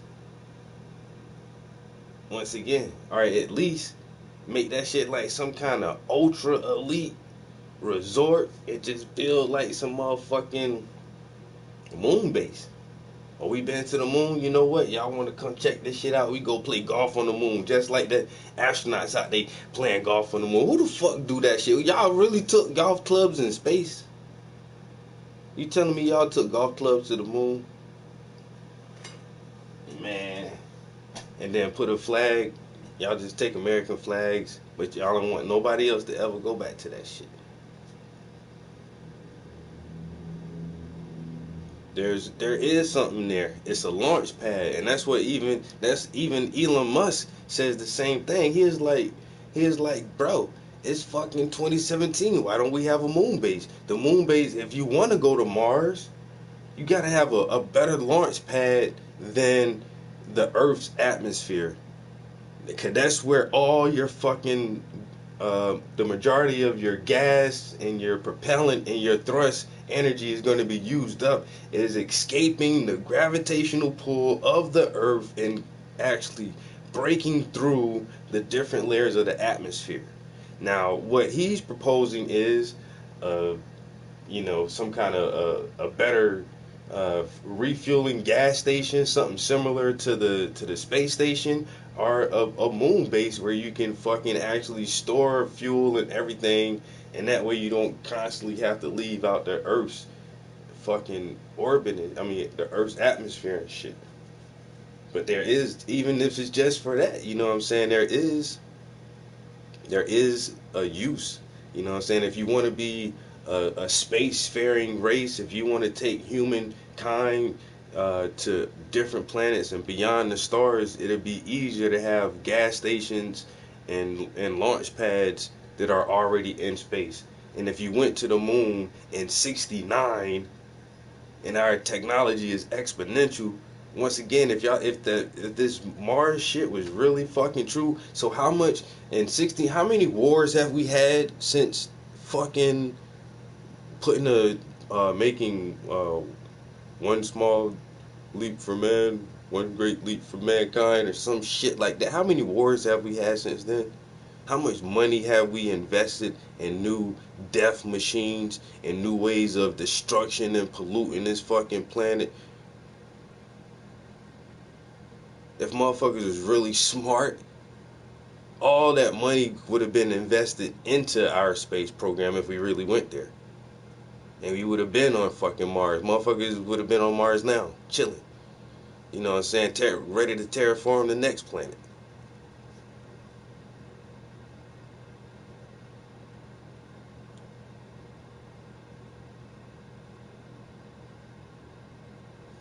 Flying dust that sharp as hell.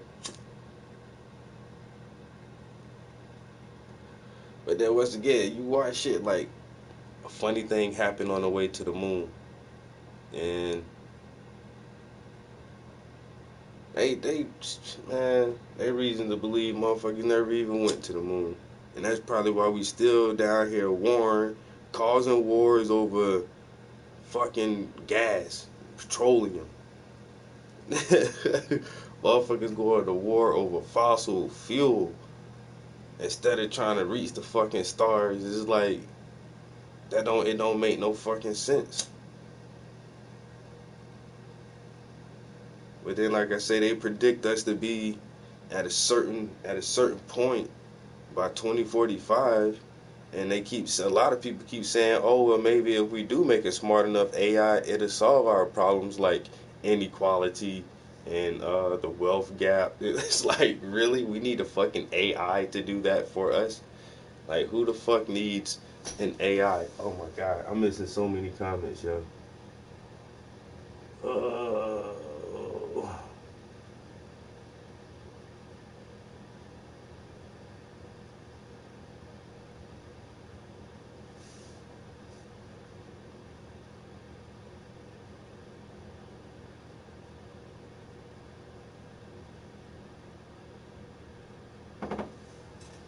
Yeah, but that's what everybody knows. Like, all the participants, they know.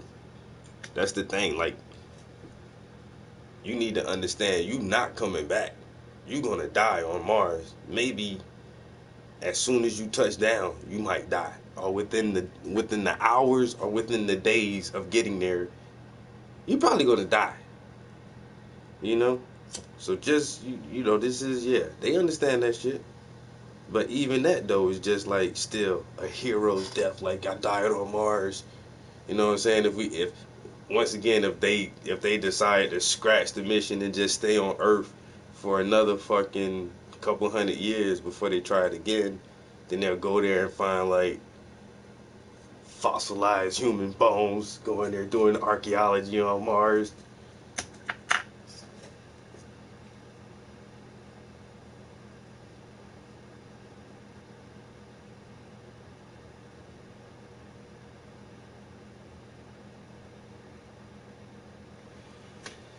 But I don't know, man. They say what Elon Musk says is he's gonna send supplies one time, send supplies another time, send a manned mission with just like a few scientists, set shit up, set up one little small headquarters.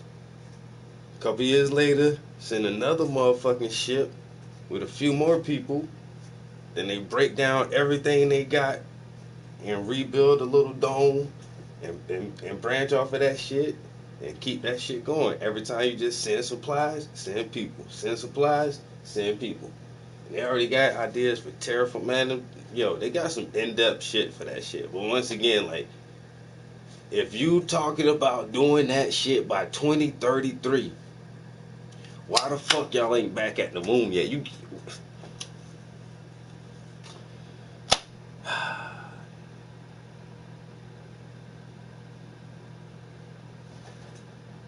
I don't know if they'll televise that shit, man.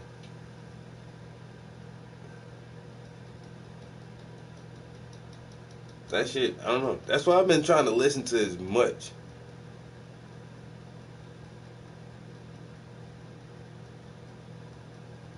That's it. Hey, that's what I'm starting to think too, like.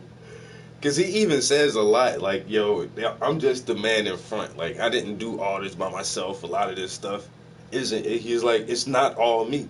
I have a team. I work with colleagues. There's a team of us. You know, I'm just the mouthpiece for the most part. You know, I contribute so much and this and that, but everybody knows, like, yeah, he's not fucking God. You're not Einstein. Most people think he's our Einstein of today, but I mean, if you look at the one thing that they have accomplished and they have footage of is their Falcon 9 rocket that it lands upright. Looks pretty fucking cool. The shit takes off from the platform, flies around, and then it lands like it lands fucking straight up just like that, right back on the fucking platform, like some Star Wars shit. I don't know, but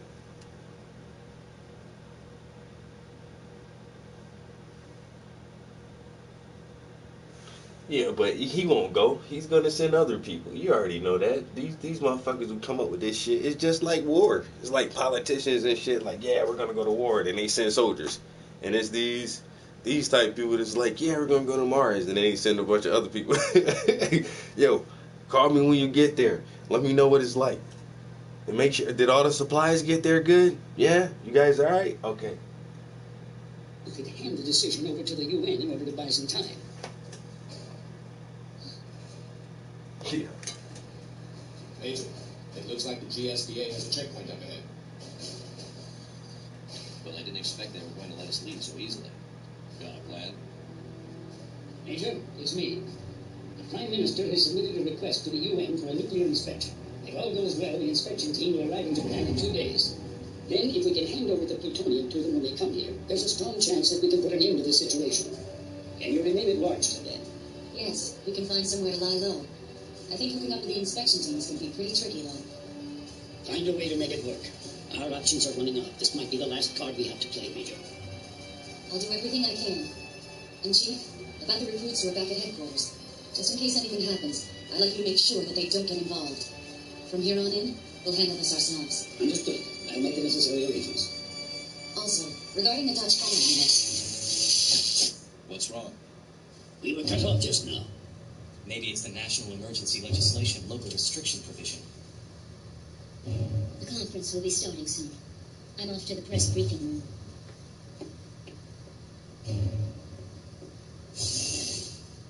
So what have we got ourselves? A war now?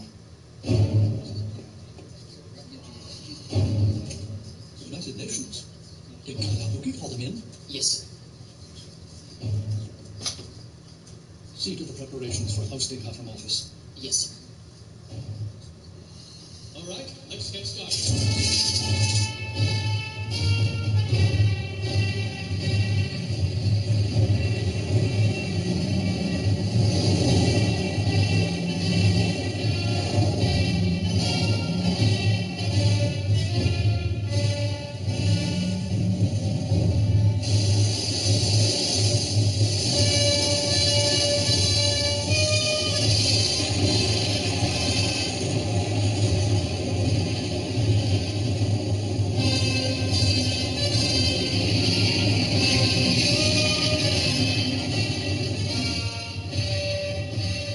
On the heels of the self-defense armies cordoning off of Daejima, major roadblocks are being set up in surrounding districts.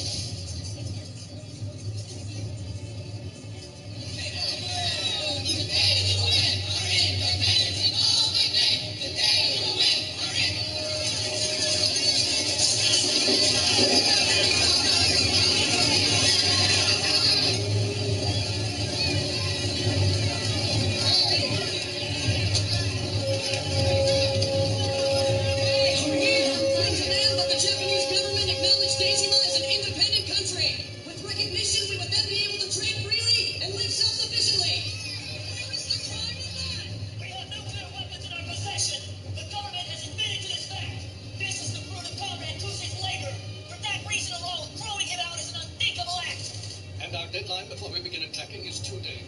arrival of the UN nuclear inspection team will be the final deadline.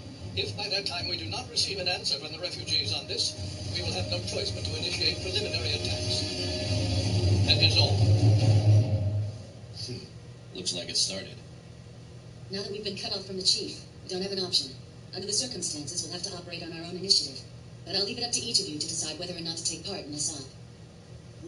Hey, come on. It sure ain't as if this is the first time we've had to act like a pack of rogue thugs. We're only planning to play hide-and-seek with the self-defense army, aren't we? No, we're going to be transporting the plutonium to Dejima. Huh? Dejima? That's right. We'll sneak into Dejima under cover of the SDA invasion. Besides, that's where the inspection team will be coming. When we're there, we'll nab Kuze, then give him and the plutonium to them as a package deal. Something that crazy could only come from you. I'll go along for the ride. Well, I'm okay with it. And me, I'm with you. It's not that I checked, but... Are you against it? No. I'll earn my pay on this one in exchange for some cheap thrills as a bonus. It's unanimous, then. Large roadblocks have been erected by the military on the streets of Nagasaki. In addition, all scheduled domestic flights are current. So, viewed in that sense, the decision of the government... Ishikawa, what's your condition? Like you, Major? I'm still laid up in bed. Come on, a little medical leave isn't so bad. The reason I'm calling is that I have a favor to ask. What do you need? If there's anything I can do to help, I'll do it. I just dispatched a touch coma that's on its way out to you. Inside the pod is half the plutonium we recovered from the Kyushu broadcast tower. I want you to take it to Spring 8. Oh, okay. I see what you're up to. Sure, I can do that for you, but what about you guys? We're heading for Dejima with the remaining plutonium. To Dejima? That's one seriously insane plan you've come up with.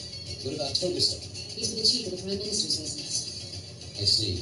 Major, I'm sorry I can't be there with you guys, but don't do anything reckless. If they start bombing the place from the air, there's no telling what will happen. I know.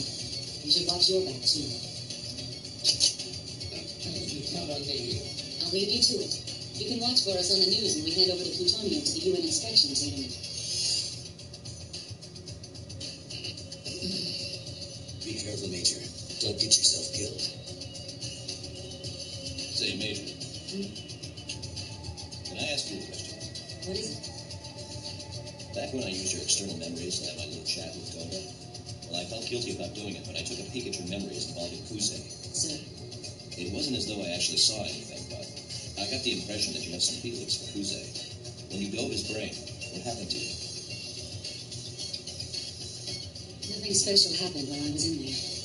When I made contact with his memories, it reminded me of someone I'd been close to long ago. Used to be close to. Yeah, that was way in the past. It's ancient history now. Okay, we're just about there.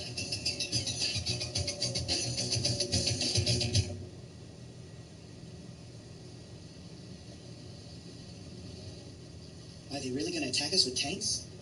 Of course, because they know we're ready to suicide bomb their asses. Comrade Kuze's orders were to do nothing, remember? But whatever you do, don't start anything. That way, international public opinion will side with us. We're going to win this war without so much as firing one bullet. Check with Kuze before you do a thing.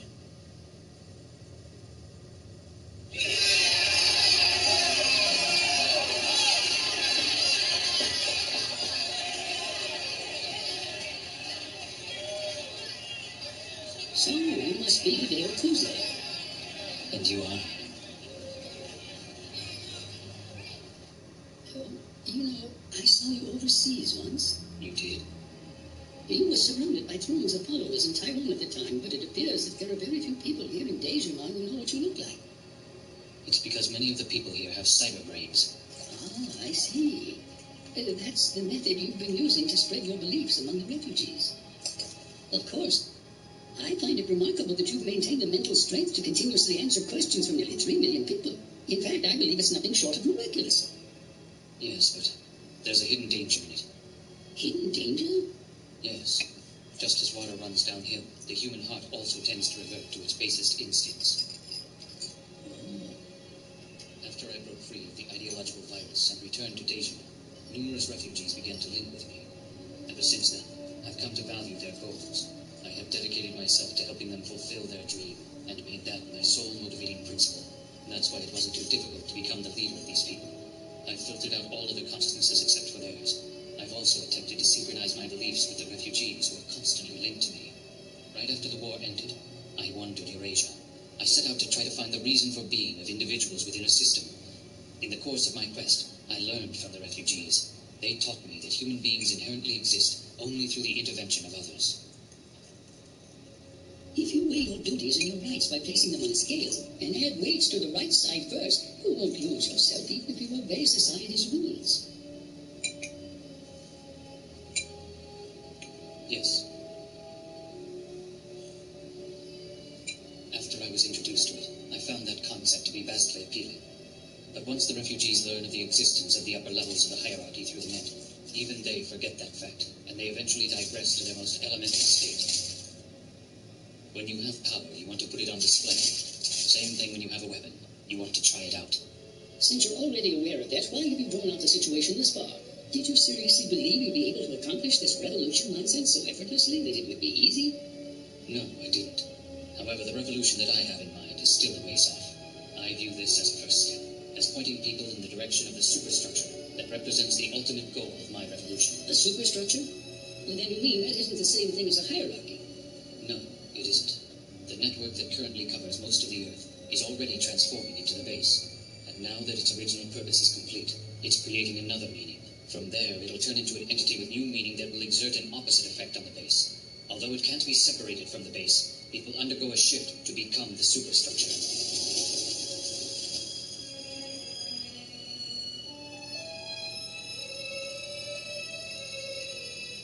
That is the definition of the revolution I have in mind. I don't really follow all that, but can you actually get the refugees to share in this belief? I think they share it on a subconscious level, but not quite on a concrete one just yet.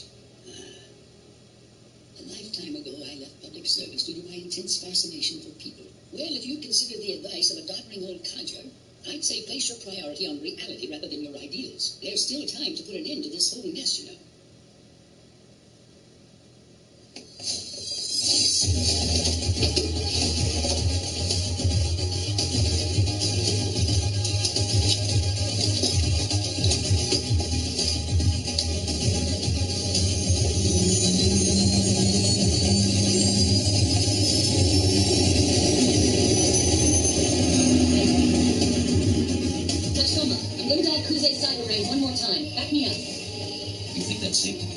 Connecting with him is not the difficult part. The real question here is whether or not he'll accept a message from us.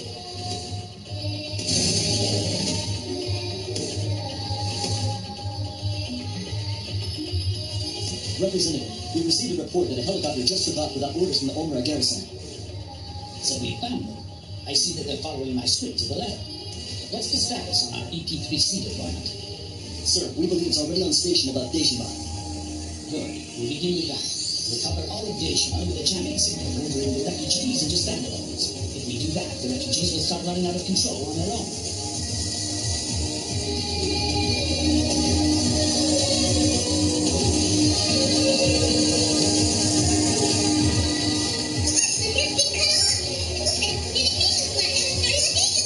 Have a defense barrier array on standby. We'll fire in our message file at once.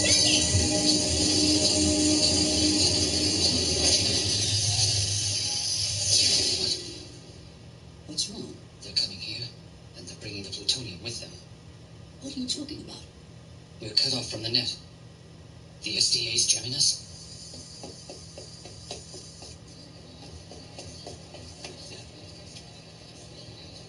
They must be trying to isolate the refugees. The tanks are coming! It looks as though someone in the government subscribes to the same philosophy as me. What should we do? Let's go. I'll go to the barricades on the bridge. The odds are high that fighting will break out. I can't allow people like you to be killed. You must escape. Please get out of Dejima if you can. You're the one who can't die, Jose. There must be something you can do. I hope you're right.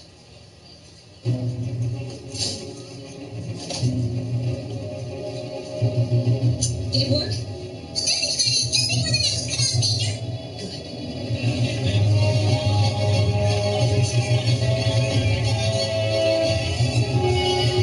Shit, I'm gonna kill these guys.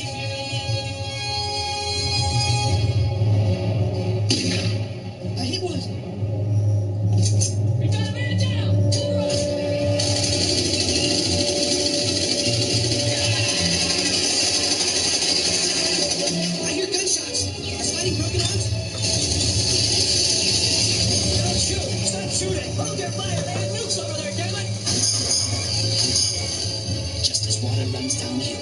heart also tends to revert to its basest instincts. What the hell happened? It looks like fighting broke out. The tanks are coming in like we thought! Drop the bridge!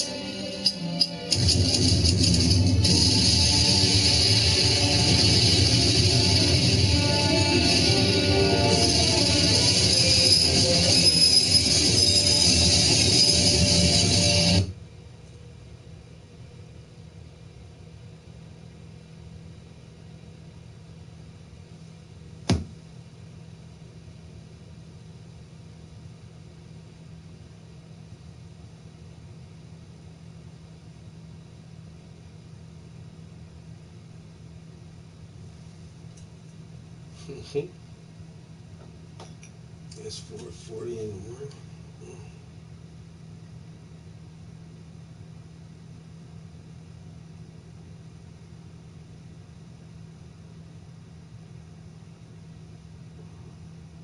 Nothing beats a little bit of Ghost in the Shell.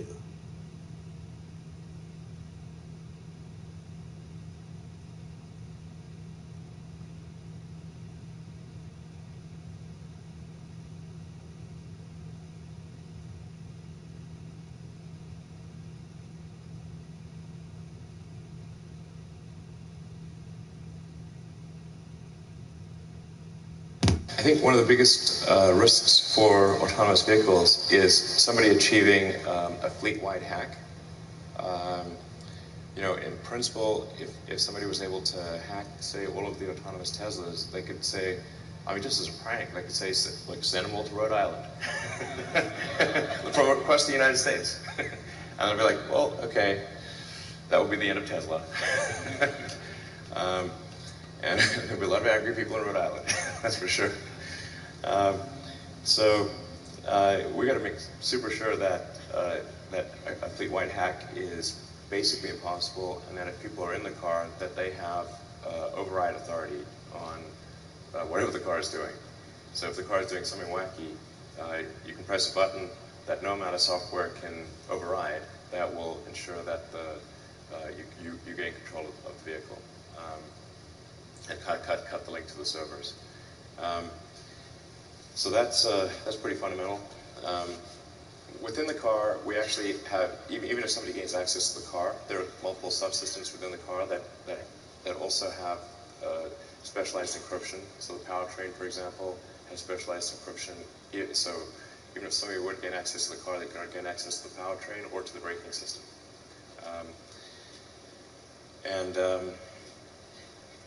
But it is my top concern from a security standpoint at Tesla is making sure that fleet-wide hack or any vehicle-specific hack can occur. They have the same problem with cell phones. It's kind of crazy today that we live quite comfortably in a world that George Orwell would have thought was super crazy. Like we all carry a phone with a microphone that can be turned on really at any time without our knowledge, with a GPS that knows our position, and a camera, and well, kind of all of our personal information. We do this willingly, and it's kind of wild to think that that's the case. So the phone, like Apple and Google kind of have the same challenge of making sure there cannot be a fleet-wide hack or a system-wide hack of phones, or a specific hack. So that's our top concern. Yeah, it's going to become a bigger and bigger concern. Like Tesla's, I don't want to tempt fate here, but Tesla's pretty good at software compared to the other car companies, so I think it's going to be a bit like an even bigger challenge for the other car companies to ensure security.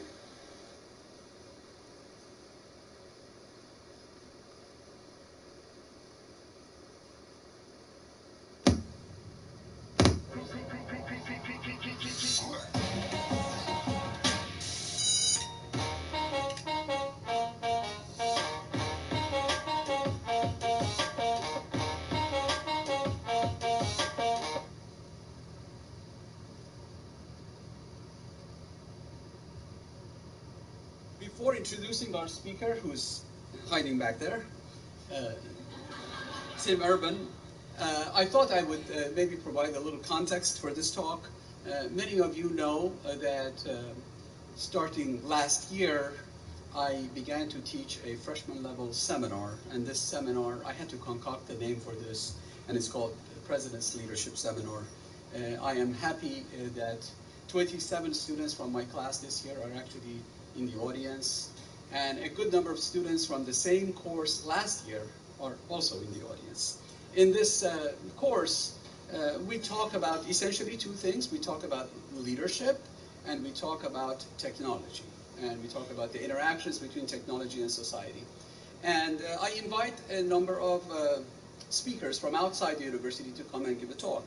And last year, Tim Urban, our speaker tonight, was an invited speaker to my class, and I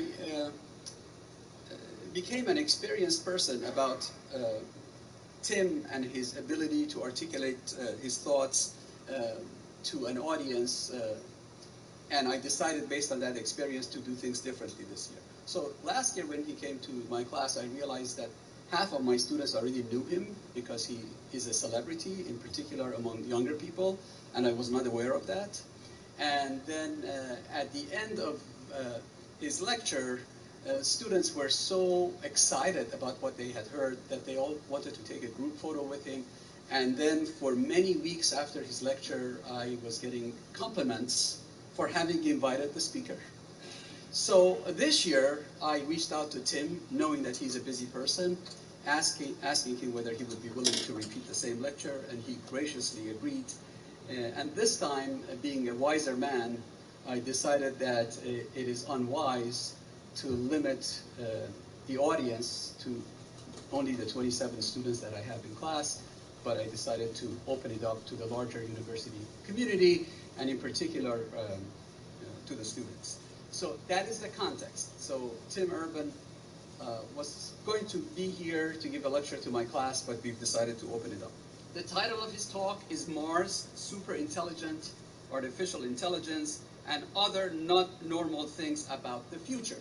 So essentially what it means, I have given him free rein in speaking about whatever he feels like speaking about. I'd like to say a few words about Tim. Tim is an unbelievably successful blogger today, but I'll come back to it in a second. He graduated from Harvard in 2004 with most of his time doesn't go to the standard tests, in particular SAT, the effectiveness of their in 42 different countries. Passionate about that's his views to amazed with his ability to understand extremely difficult issues and to articulate them in very simple ways and not necessarily succinct. I know that the younger generation has very limited attention span, but that doesn't seem to apply to the way Tim writes. His blogs are long and detailed, and yet people love them. He posts a blog, and within minutes, you see hundreds of people responding to what he's written. This is incredible. He was invited to give a TED Talk. Some of you may have seen his TED Talk, which was on yet a different topic. It was on procrastination.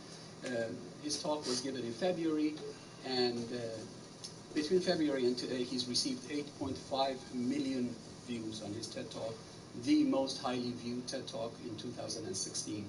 He gets invited to places like Uber, Facebook, Google. His articles have been republished in places like the Washington Post and the like. So it is a true pleasure to introduce to you Tim Urban. I encourage you to fasten your seatbelts because he's put together a very exciting and I think very informative talk for you. Tim, could you please come from hiding?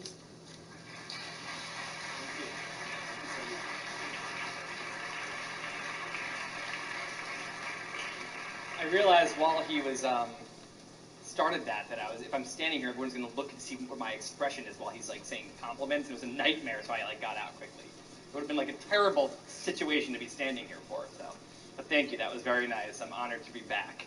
tech universities are the best because everyone here is like exactly as nerdy as I am, and just like it's like, yeah, you guys are just on my page in a really fun way. And Dr. Farvarden said he gave me free reign, and he said that the topic was Mars, AI, and other not normal things about the future. But then I was like, I'll do a little intro about some of the stuff I do. I'll put in some slides of a couple funny things and a couple just things that outside of the main topics I'm going to get into, just to kind of introduce me and what I do. And then I kind of got out of control with that part of it. And so we renamed it Mars, AI, and Other Not Normal Things About Everything. I got out of control when I made the slide deck. Sorry, Dr. Farvarden, this isn't your fault. So you guys are going to have to live with that now because this got out of control. And I kept being like, I feel like the Stevens students are going to want this also, so we'll see.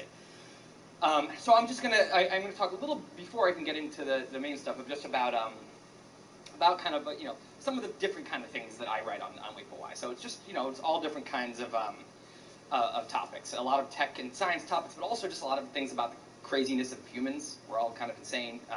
Craziness of humanity and society. Like when you have to go and meet someone and you're not sure whether to do a handshake or a hug, and then one of you does one thing and the other does the other thing, and it's a nightmare for everybody. It's like one of the worst parts of my life. Or like when you're like having fun with someone and you're about to leave and you had a good time and you're saying this was great, let's do this again sometime, and then you kind of realize you're walking the same direction. Nightmare. I've written a lot about relationships. I think it's fascinating why a lot of people kind of get into like bad marriages, bad relationships, bad marriages. And I like to write about, like, this is part of the insanity of being a human, why we all make such weird decisions when it comes to who we end up with. And to me, that's fascinating. It's like part of, again, why are we so smart and also kind of so not smart a lot of the time? And to me, it comes down to the fact that we're a transition species, kind of. Like, we kind of are, if you think about it. Like, 6 million years ago, we were great apes. We were living in trees. We were animals, Instant gratification, we just do what is easy and pleasurable in the current moment. We worry about our survival and reproduction, just basic animal things. And then we developed this, like, prefrontal cortex that is in a whole different kind of level of development that no other animal has. We can, like, visualize the future, and we can be rational. And so now we kind of have this amazing magical ability to be conscious and be rational, but we're also still, it's like this higher being woke up inside of our head and said, shit, I'm in an animal. Because it's just stuck in an animal, and it has to deal with all of the different animal, insecurities and needs and tribal tendencies. So I think it's very interesting to write about that kind of thing. And sometimes I think, part of what we need is just awareness. So I do something like this. Like, this is every week of a 90-year life on one page to make you feel anxious or something. And some people feel very inspired looking at this. It can be a lot of things, but that's every single week. That's it. One of those things is this week right now for you. And so I think visual tools can be helpful to help kind of get us a little bit out of our craziness. I also sometimes write about history. I wrote about Iraq. I tried to get into why Iraq is such a mess. I tried to get into American presidents, including the why Iraq is such a mess. Era. We actually, from 1869 to 1913, we had 44 years of only mustaches except for McKinley. So this is not what Dr. Farvarden had in mind when he invited me here, and here we are, the mustache era of the United States. No, but what I want to get into more, this isn't even where I got out of control. We haven't even started that part yet. I got out of control when I realized that you guys are like numbersy, right? And so am I, and we can I can do a lot of like fun visual numbersy graphics that I don't feel like any of my friends want to see, and I'm going to show all of you instead. So let's start with the total wealth in the world, right? So I read estimates that if you take all of the wealth, the accumulated wealth, both liquid and non-liquid in the world of humanity, you end up with 241 trillion. So I stacked it in $100 bills, and it goes almost to the moon. It's legit. It's so that's $100. That's $100 bill stacked almost to the moon. But then I thought about, what if it's in gold? So first of all, this is the amount of gold we've actually mined. Okay, so 20 meters cube. It's legit. But if you take $241 trillion in gold, we have a 63-meter cube. Okay, it doesn't seem that crazy, right? And if you divide that by 7.3 billion people, each person gets this much. So that's the average human wealth. It's about $4,000 worth in gold. So then I use this to look at income inequality. So the 10%, the top 10% is now 86% of that 241 trillion. So it kind of looks like that. And that's kind of like a visual way to understand what that's like. In fact, the top 1% has about 50%. So about half of that is just that the richest guy on that left thing has half of the total cube. You can look at this also in jelly beans. Again, this is I've been unsuccessful in showing people this, and so that's why you guys now have to. So just say we made every 85 people in the world, we made a jelly bean for the 85 richest people, and then the next 85 richest people, and the next all the way down to the bottom. And we put it in the poorer half of the jelly beans are in this one, and the richer half are in this one. Well, the reason I did it that way is because the richest single jelly bean in there equals all the wealth of that one. It's crazy, but the richest 85 people in the world equal the wealth of the 3.5 billion poorest people in the world. So, yeah, kind of sucks, but that's the situation. And then I get into kind of, more serious things like, well, the 241 trillion, how much pizza would that be? And it would actually cover, at the New York Domino's rate, which is $19 for a large pizza, that would cover Niger. So yeah, here we are. Now, moving on, we'll get to Sour Patch Kids, where one night I decided I didn't have a post and I needed to put something up. So I decided to go get some Sour Patch Kids. And I made this. I stacked it on my counter. And I couldn't even find the normal ones. I went all these stores, they didn't have the normal ones. They had these neon tropical ones. And it was depressing. I had an existential crisis looking at all of them at the same time, about humanity, because it was so clearly made in a vat. These things, they were so low quality. Anyway, so I stacked these. That's 2 layers of 50, okay? And I used this, so there's 100 Sour Patch Kids. But I wanted to illustrate huge numbers in a way that you could kind of remember. So I used Sour Patch Kids. So this is what 1,000 of them would look like on a table. This would be 1 million of them, okay? This would be 1 billion of them in Fenway Park. This is what 1 trillion. So this helps me now when I think of 1 trillion. I think of that. I'm like, okay, right? 1 trillion is that's a huge number. 1 trillion, that's taller than most of the skyscrapers, and it's a 3-dimensional cube. A quadrillion of them. That's the Burj Khalifa in Dubai, and the Empire State Building. We get to a quintillion of them, you'd have the airplanes flying by, you'd see it right there. It's like, well, there's the thing there. And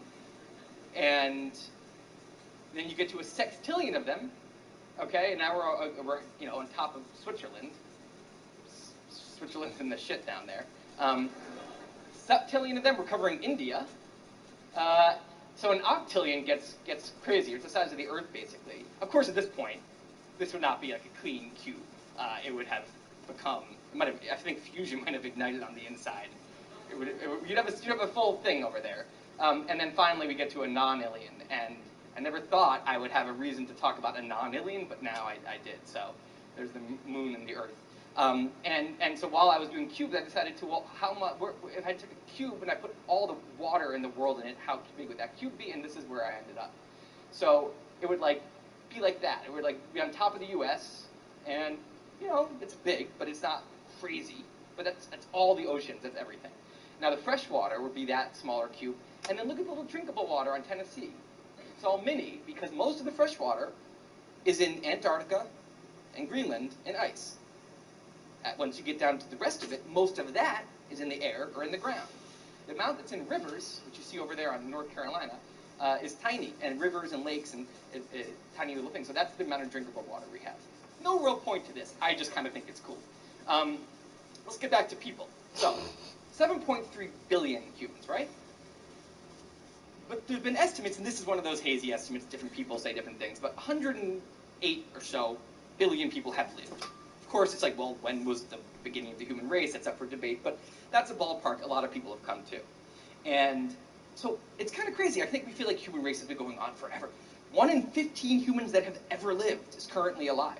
It's kind of a lot, in my opinion. That seems like a lot to me. Maybe some other people think it seems like a small amount, but it seems like a lot to me. And so I wanted to look at that number, 7.3 billion, in the same kind of way. So I made rice, big thing of rice. That's about the size of a cube of rice. You'd have to have 7.3 billion grains. So that's, if every person had a grain of rice, you could fit them all in there. And then I started looking at the distribution. Of course, we're not evenly distributed, right? So more than half of the people currently alive live in the red zones, okay? And everyone else splits the rest. But if you wanted to live like we do in Manhattan, okay, the density of Manhattan, and when you're in Manhattan, it doesn't feel crazy dense. I mean, it is, but like, you're walking around the street, sometimes you're just the only one in the street, like the Central Park.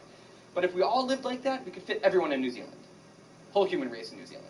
So then I got out of control, okay, and I said, okay, well, what if we were all standing like this?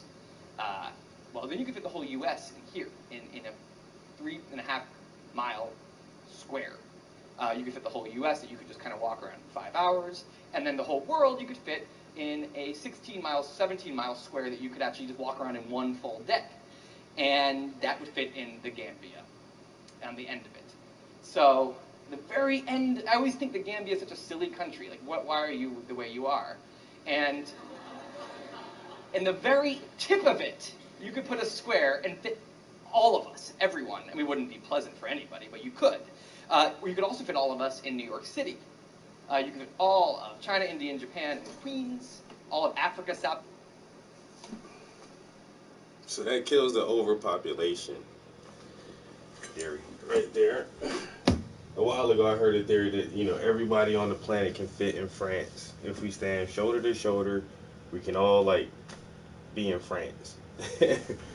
So how can you say the planet is overpopulated? There's too many people. There's no fucking way.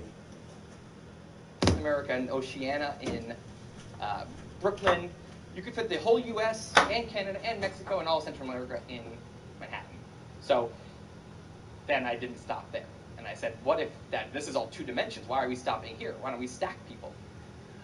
So when you do that, we end up here at a cubic building that's, you know, about a cubic kilometer. And again, there's the 2 buildings. And there we all are. We're all in there having a bad time. Now, we can go one step further. How can we go one step further? We've already made it 3-dimensional. Well, actually, most of us is empty space because we're atoms, and most of atoms are empty space, right? In fact, here's a little tidbit. That exact cube, 1 kilometer cubed, okay, that's the size of a hydrogen atom. The nucleus is a sugar cube in the middle. That's tiny, right? The nucleus is nothing. So what if we condense all humans down to actually what we are, the actual physical matter that is making up the human race fits in an M now, so just so you know. We'd all be in there if I had my way. Now, let's move from there and let's talk about family. So we have one of us, right? But where do you come from? You come from some huge thing like this. Okay, now we think about this, and I always think it's crazy, you know, if you go back, you know, 2 parents and 4 grandparents, and 8 great-grandparents, you keep going up. You very quickly get to, this would be about the year 1800, and you go back to the year 1800, there's 128 people hanging out, doing their thing on Earth, get some breakfast. That are I'm hungry. all your great-great-great-great-great-grandparents. Now, some of them they don't know each other. They don't know that even if they do know each other, they have no idea they have anything to do with each other in someone else's family tree. One of them might have bought bread from the other every Sunday. They have no idea that they're all on top of your family tree, okay? Now, what if you go back to 1650? This gets very weird, okay? You very quickly have almost over 4,000 people in 1650, all of whom are 1/4096th of you. That's just a weird concept to me. And if you keep going, you have a problem, okay? If you're going to logarithmic scale, and you keep going back, well, you hit 100 billion. That's not, you can't do that. The world population going back in time goes down. So what's going on? And the answer is that people have sex with their cousin. A lot, as it turns out. Hate to tell you, but 80% of all human births have come from second cousins or closer. So nibble on that one for a while. This is called pedigree collapse. And so this is what your family tree actually would look like if you went back. It would get bigger and bigger and bigger, and then around 1200, the year 1200, that's when it's at its max. And then that's when it would probably be its biggest, sociologists, scientists say. And then from there it would kind of collapse inwards. Meaning, I bet you if you went back to the year 1200, almost everyone in this room is probably related somehow. In fact, if you're of someone that's of a similar kind of ethnicity of you, you're probably within 10th or 15th cousins of them. And the farthest two people on Earth are about 50th cousins. That's the least related you can be to someone, is you're their 50th cousin. So, if you go the other direction, you're the patriarch or the matriarch of this grand family tree. Okay, we go ahead to 2150, and there's hundreds of people out there that you're thinking, this all makes us feel really important. But what you don't think about is the other way around. How about this one person here? This girl, Telia. She thinks she's important, and you're incredibly unimportant up there. You're not the grand patriarch of anything. You're one of her 128 irrelevant people up there. And by the way, the person sitting next to you might also be. There's a very good chance, and in fact, it's almost definite, that someone else in this room is on 128 person, 7th row with you of someone else in 2150. So, this is what you came for tonight, this information. Now, let's go back in a different way, okay? So here's you, okay?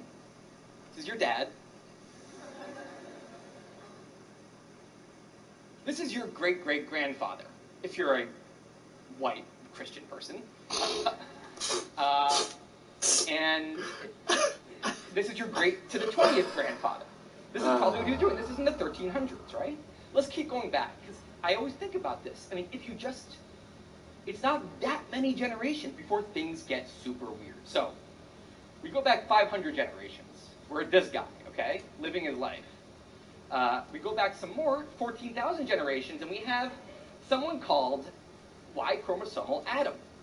This is the estimate for the most recent person that is the father of every single, that he's the common male ancestor of every single human on Earth. Mitochondrial Eve is the most recent common female ancestor of all of us, and they believe she's even more recent. So this is what we're doing fathers here. So this is mitochondrial Adam. Now this is actually far enough back that he's probably not even quite a human yet. He's probably an unpleasant man. I don't think you would want to spend time with him, but he was like in that phase where they're kind of close to being a human, because we split from chimps 6 million years ago. The tribe split, and one side became humans, one side became chimps. So 6 million years to 338. We're talking that's 5% of the way back. So he's probably pretty close to a human, but not quite. If you go about halfway there, you get this guy, okay? So he's somewhere in the middle, like an Australopithecus, also probably an unpleasant person. And you can go back farther. This is legit what your great to the 550,000th grandfather looked like. That was him, living his life 6 million years ago. Okay, if you keep going back, you get to this guy. You were in a tree, you were a tree rodent. Then you get to this guy. Now, by the way, if there's a Stevens Tech for Whales out there, and they're doing this exact presentation, the whole presentation's been different so far. Until this slide, they're also on this slide, because whatever their line is, all the whale fathers, they get here too, okay? Because the early mammal rodent is a common ancestor of all mammals, including whales, dolphins, etc. Okay, then we go back and we're now this guy. Now this is your ancestor here. And then we're this guy who's, again, he's in the shit, because it's not good to be, this is talk about a transition species. It's not good to be the ones that had to deal with the first ones out of water. That couldn't have been fun. You go back and you're just a full fish. And then this guy, and then this dude, it's your ancestor. And then this bored guy, and then the complex cell, the first complex cell. Now this guy invented sex, so you have to give him some credit. But this was the first, these early cells with a nucleus.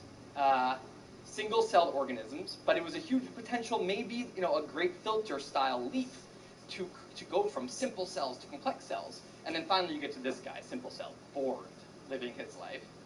And eventually you get to the first. Yeah. He has no parents. He's the first life. He's just born, and then that's the situation. So he's alone. But we all have to thank him. So now we get here, the beginning, end of life. Now we get to where I was going to start this presentation after I already decided to extend it, which is the Big Bang. So we go back even further. This is, I couldn't, I can't explain the Big Bang that well. I'm sure some of you could. But, like, the Big Bang is not an easy thing. If you start actually trying to explain it, it gets very, very hazy very quickly about this singularity situation, and it just kind of opened and time begins, and none of that. So I depicted it instead for you. And what I want to do is I just brought us back here through time. I want to now reverse and go all the way up back to the present. And we're going to do it with a series of timelines. And this is all for a purpose. This is now to get you to appreciate how anomalous both the three things are: the human race, the last 10,000 years of the human race within that, and the last 200 years of the human race within the last 10,000. So it's an anomaly, in an anomaly, in an anomaly is what we currently live in. And we'll discuss why. So here's the universe scale, right? That's the beginning of the Milky Way on this scale. These are all, accurate proportions on the timeline. Okay. The present should be, I don't know why it's over, it should be over there at the end. Okay, so this is the beginning of the sun. Okay, so the sun started in about the 7th inning here from the beginning. All right, some incredibly hot cloud of gas in the middle of the Milky Way from some other group of supernova explosions, finally condensed into a disk, and we have the sun and then the Earth, which looks like it's just, the Earth came right after the sun, but that little gap in time is the same distance between the T-Rex and us, so it still took a while for the Earth to get here after the sun was around. Then life starts, so it took about 1 billion years, but then we get to life, okay? So life has been around for a while. I mean, that's the Big Bang, and life's pretty big on that scale. So now let's just take the life part and extend it out, okay? So we have 3.6 or so billion years ago. Maybe 3.8, depends on the estimate. So you have the first simple cells, first complex cells. That's 1.6 billion years. Now this is one of the reasons that, I don't know if you guys know what the Great Filter is, but it's this theory that some people think, when we talk about the Fermi paradox, why we don't see aliens, some people think we may be alone in the universe. And other people think that's crazy. We couldn't be alone. But there's good arguments on both sides. Honestly, at this point, I've heard so many good arguments, I don't know what I think. If we're alone in the universe, right now too, bro. Truly, which again, it sounds crazy. But Eric Drexler, have you heard of him? I'm hungry. I'm about to take a break. I've been in here for really 2.5 hours. Are convinced that we are alone, not just the only intelligent life, perhaps the only life at all. But if we're the only intelligent life, a lot of people think there must be a great filter. There's some step to get from nothingness to us that is incredible freak incident to happen. So freak that it's only happened once. And one great candidate for the great filter is the jump from simple cells to complex cells, because scientists aren't exactly sure how that could have happened. I mean, it's just so incredible that that happened. Now, on the other hand, going from complex cells to multicellular life is not a candidate for the great filter. Scientists can't explain how that happened. Yo, what up? Tattoo, but okay, so you just tell me.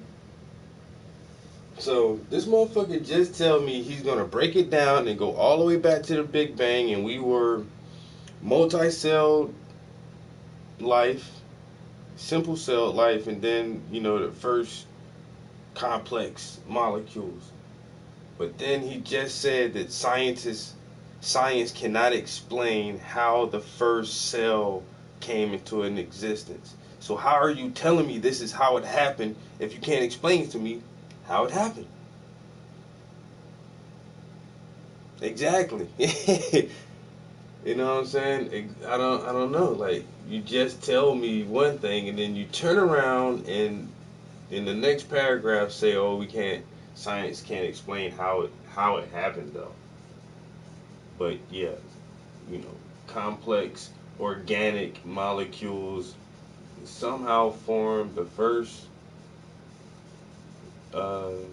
simple cell organisms, which somehow mutated into multi-cell organisms, which somehow created separate sex And now you have a female version and a male version. I don't know. I don't know. Sounds kind of wacky to me. Oh, my fucking back is killing. I'm fucking hungry as shit. I gotta go get something to eat, guys. Oh, man. I'll probably take a fucking Advil, too.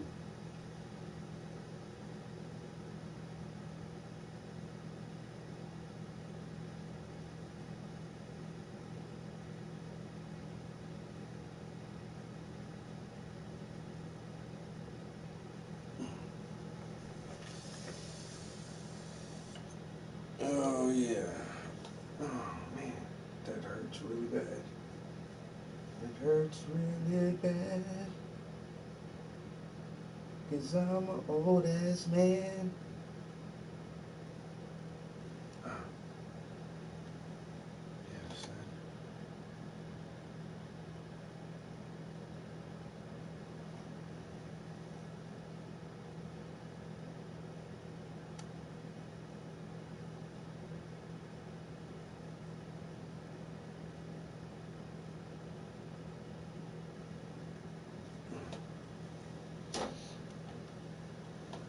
Alright, I'm gonna come back in here later on and work on her shoes.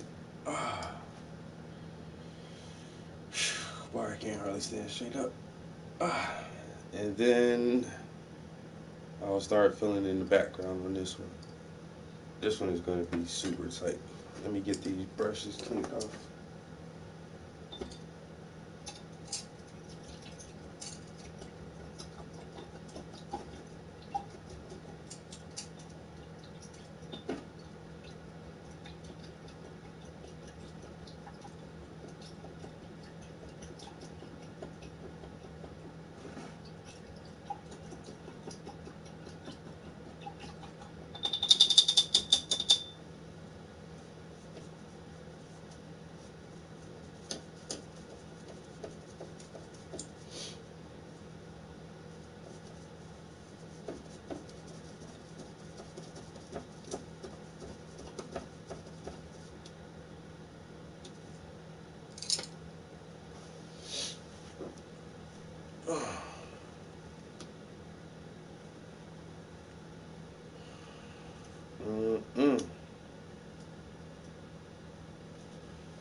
Yo, this shit is no fucking joke. I might have to call my doctor, yo.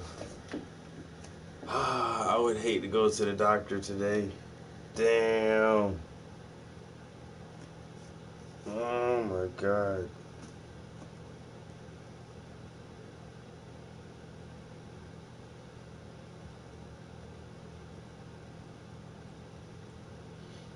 I got work in the morning. Shit, yeah, I can't miss no more days of work.